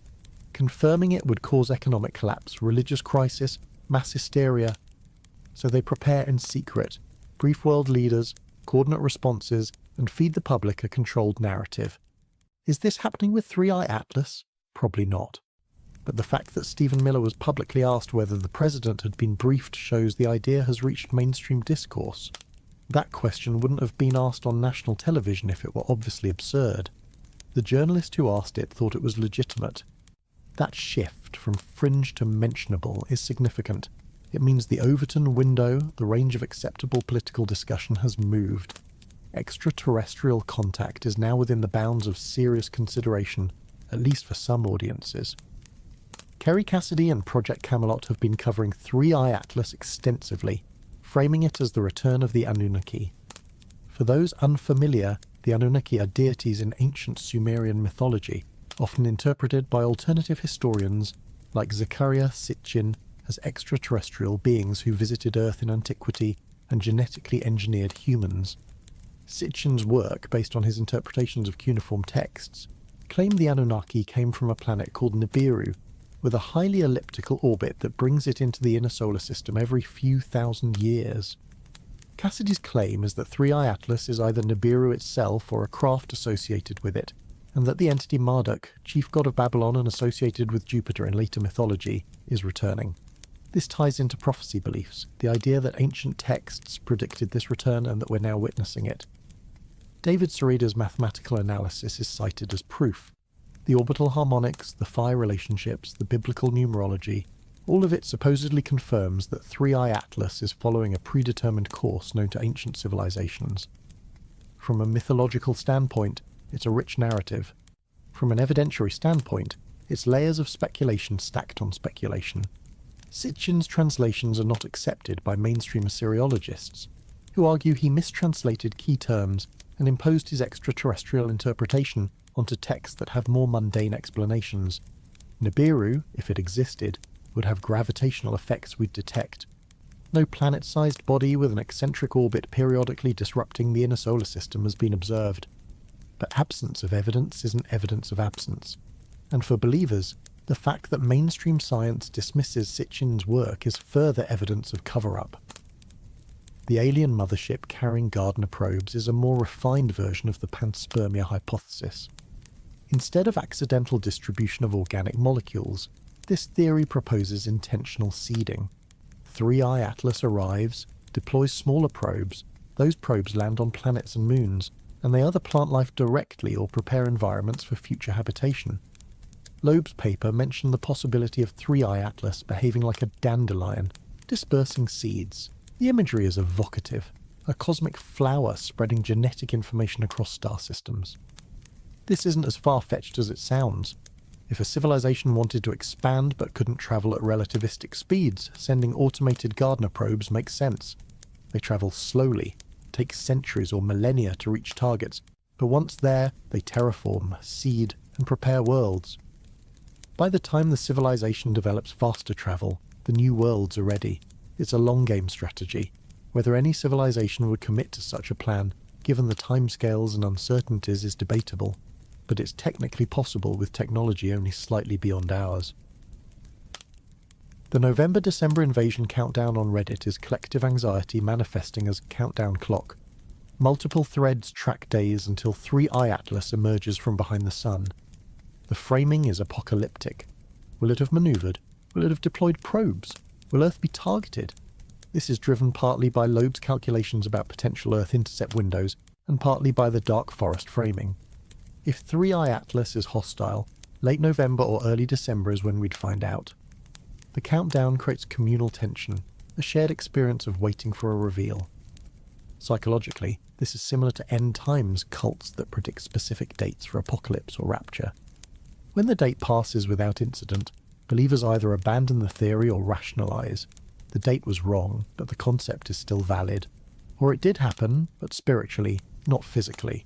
The flexibility of interpretive frameworks allows almost any outcome to be accommodated without falsifying the core belief.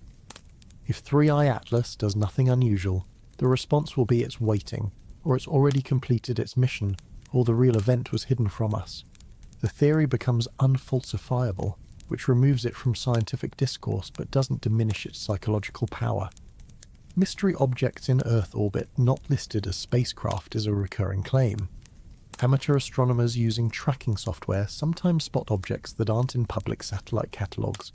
This could be classified military satellites, space debris that hasn't been catalogued yet, or errors in observation. But in the context of 3i Atlas, it's interpreted as probes. If 3i Atlas deployed subcraft months ago, before we were paying close attention, those craft could now be in Earth orbit, observing us. There's no hard evidence for this. Satellite tracking communities are thorough, and if there were genuinely anomalous objects, they'd be documented and analysed. But the claim persists because it's hard to prove a negative. How do you prove there isn't a cloaked probe in orbit? The Vandenberg Air Force Base. Red Square UFO from October 14, 2003, 22 years before the Fatima anniversary date in 2025, is another numerological link Cerida has made. On that date, multiple witnesses, including military personnel, reported seeing a massive red square object in the sky near Vandenberg. It was never officially explained. Connecting it to 3i Atlas requires believing that the same intelligence has been operating near Earth for decades, occasionally revealing itself, and that the 22-year gap is significant. In Cerida's framework, it relates to harmonic frequencies and Fatima symbolism, since October 14th is one day after October 13th. This is numerology at its most flexible. Any two events can be connected if you allow enough degrees of freedom. But for people already convinced there's a pattern, each new connection reinforces belief. It's a web of meaning where every thread supports every other thread. Pulling one thread doesn't collapse the web, it just tightens elsewhere. This makes the theory resilient but also untestable. If everything is connected, then nothing can falsify the connection. The Jeffrey Epstein files distraction theory is more cynical. It posits that the 3i Atlas story was floated by intelligence agencies to divert public attention from politically damaging revelations. The timing is suspicious. 3i Atlas discovered in July. Epstein-related documents released around the same time. Major news cycles competing for attention. In this view, astronomical phenomena are tools of information warfare. Got a story you want buried? Release something exotic to dominate headlines. Avi Loeb addressed this directly, pointing out that 3i Atlas is a physical object observable by anyone with a decent telescope. It exists independently of terrestrial politics. The fact that its discovery coincided with other news is just that, coincidence. But the theory persists because it fits a worldview where nothing is random, where powerful actors manipulate everything, where the surface narrative always hides a deeper truth. It's exhausting to live in that worldview, but it's also seductive. It makes you feel informed, awake, while everyone else is asleep. Project Bluebeam is the granddaddy of fake alien invasion theories. Originally proposed by journalist Serge Monast in the 1990s, it claims that global elites plan to stage a false alien contact event using holograms, advanced aircraft, and media manipulation. The goal is to create a common threat that justifies world government, centralized control, and suppression of individual freedoms. In the Bluebeam scenario, 3i Atlas would be part of the setup. A real object, but one whose nature is being misrepresented to prepare the public for a staged reveal. When the fake aliens appear, people will believe it because they've been primed by months of speculation about 3i Atlas. This theory requires an almost omnipotent level of coordination among global powers, which is implausible given how fractious international relations actually are. but it resonates because it explains anomalies. Why are governments being evasive about 3i Atlas? Because they're managing the narrative for Bluebeam. Why is data being delayed? To allow time for fabrication. Any evidence can be incorporated. Real anomalies are part of the script. Lack of anomalies means the script is working. It's a closed loop. The belief that we're being prepared for staged disclosure through incremental revelations has some merit, though, even without invoking Bluebeam. If governments did have evidence of extraterrestrial life or technology, sudden full disclosure would be disruptive. A gradual process, hinting, allowing speculation, releasing ambiguous data, this builds tolerance. By the time official confirmation comes, it's anticlimactic. Everyone already half believed it. This is how normalization works. The fringe becomes mainstream not through definitive proof, but through repeated exposure. 3i Atlas, regardless of what it actually is, functions as a normalization event for the idea that interstellar objects might be artificial. Whether that normalization is accidental or intentional is the question. Occam's razor suggests accidental. 3i Atlas is a comet. It has weird properties because comets are variable and people are reading too much into it. But Occam's razor is a heuristic, not a law. The simplest explanation is often but not always correct. And in situations involving intelligence, whether human or non-human, simple explanations can miss deception. If you're trying to hide, you make your probe look like a comet. If you're trying to manage public reaction, you release data slowly. Both strategies make the simple explanation, it's just a comet and the government is just slow, appear correct even when they're not. The difficulty is distinguishing genuine conspiracy from pattern seeking and randomness. Some conspiracies are real. MKUltra, Watergate, Tuskegee experiments, these happened. Governments and organizations do coordinate in secret, manipulate information and lie. But most conspiracy theories are wrong. The challenge is developing filters that catch real conspiracies without falling for false ones. It requires skepticism in both directions. Skeptical of official narratives, but also skeptical of alternative narratives. Most people pick a side and stick with it. Trust authorities always, or distrust authorities always. Neither strategy is optimal. With 3i Atlas, the optimal strategy is wait for more data while entertaining multiple possibilities. Is probably a comet. It might be artificial. It could be something in between, a natural object with properties we don't yet understand. The wilder theories are Nunaki, Bluebeam, alien motherships. They're less likely but not impossible. Assigning rough probabilities helps. Comet 90%, artificial probe 5%, exotic natural phenomenon 4%, elaborate hoax or psyop 1%. As new data arrives, adjust. If 3i Atlas maneuvers, artificial jumps to 80%.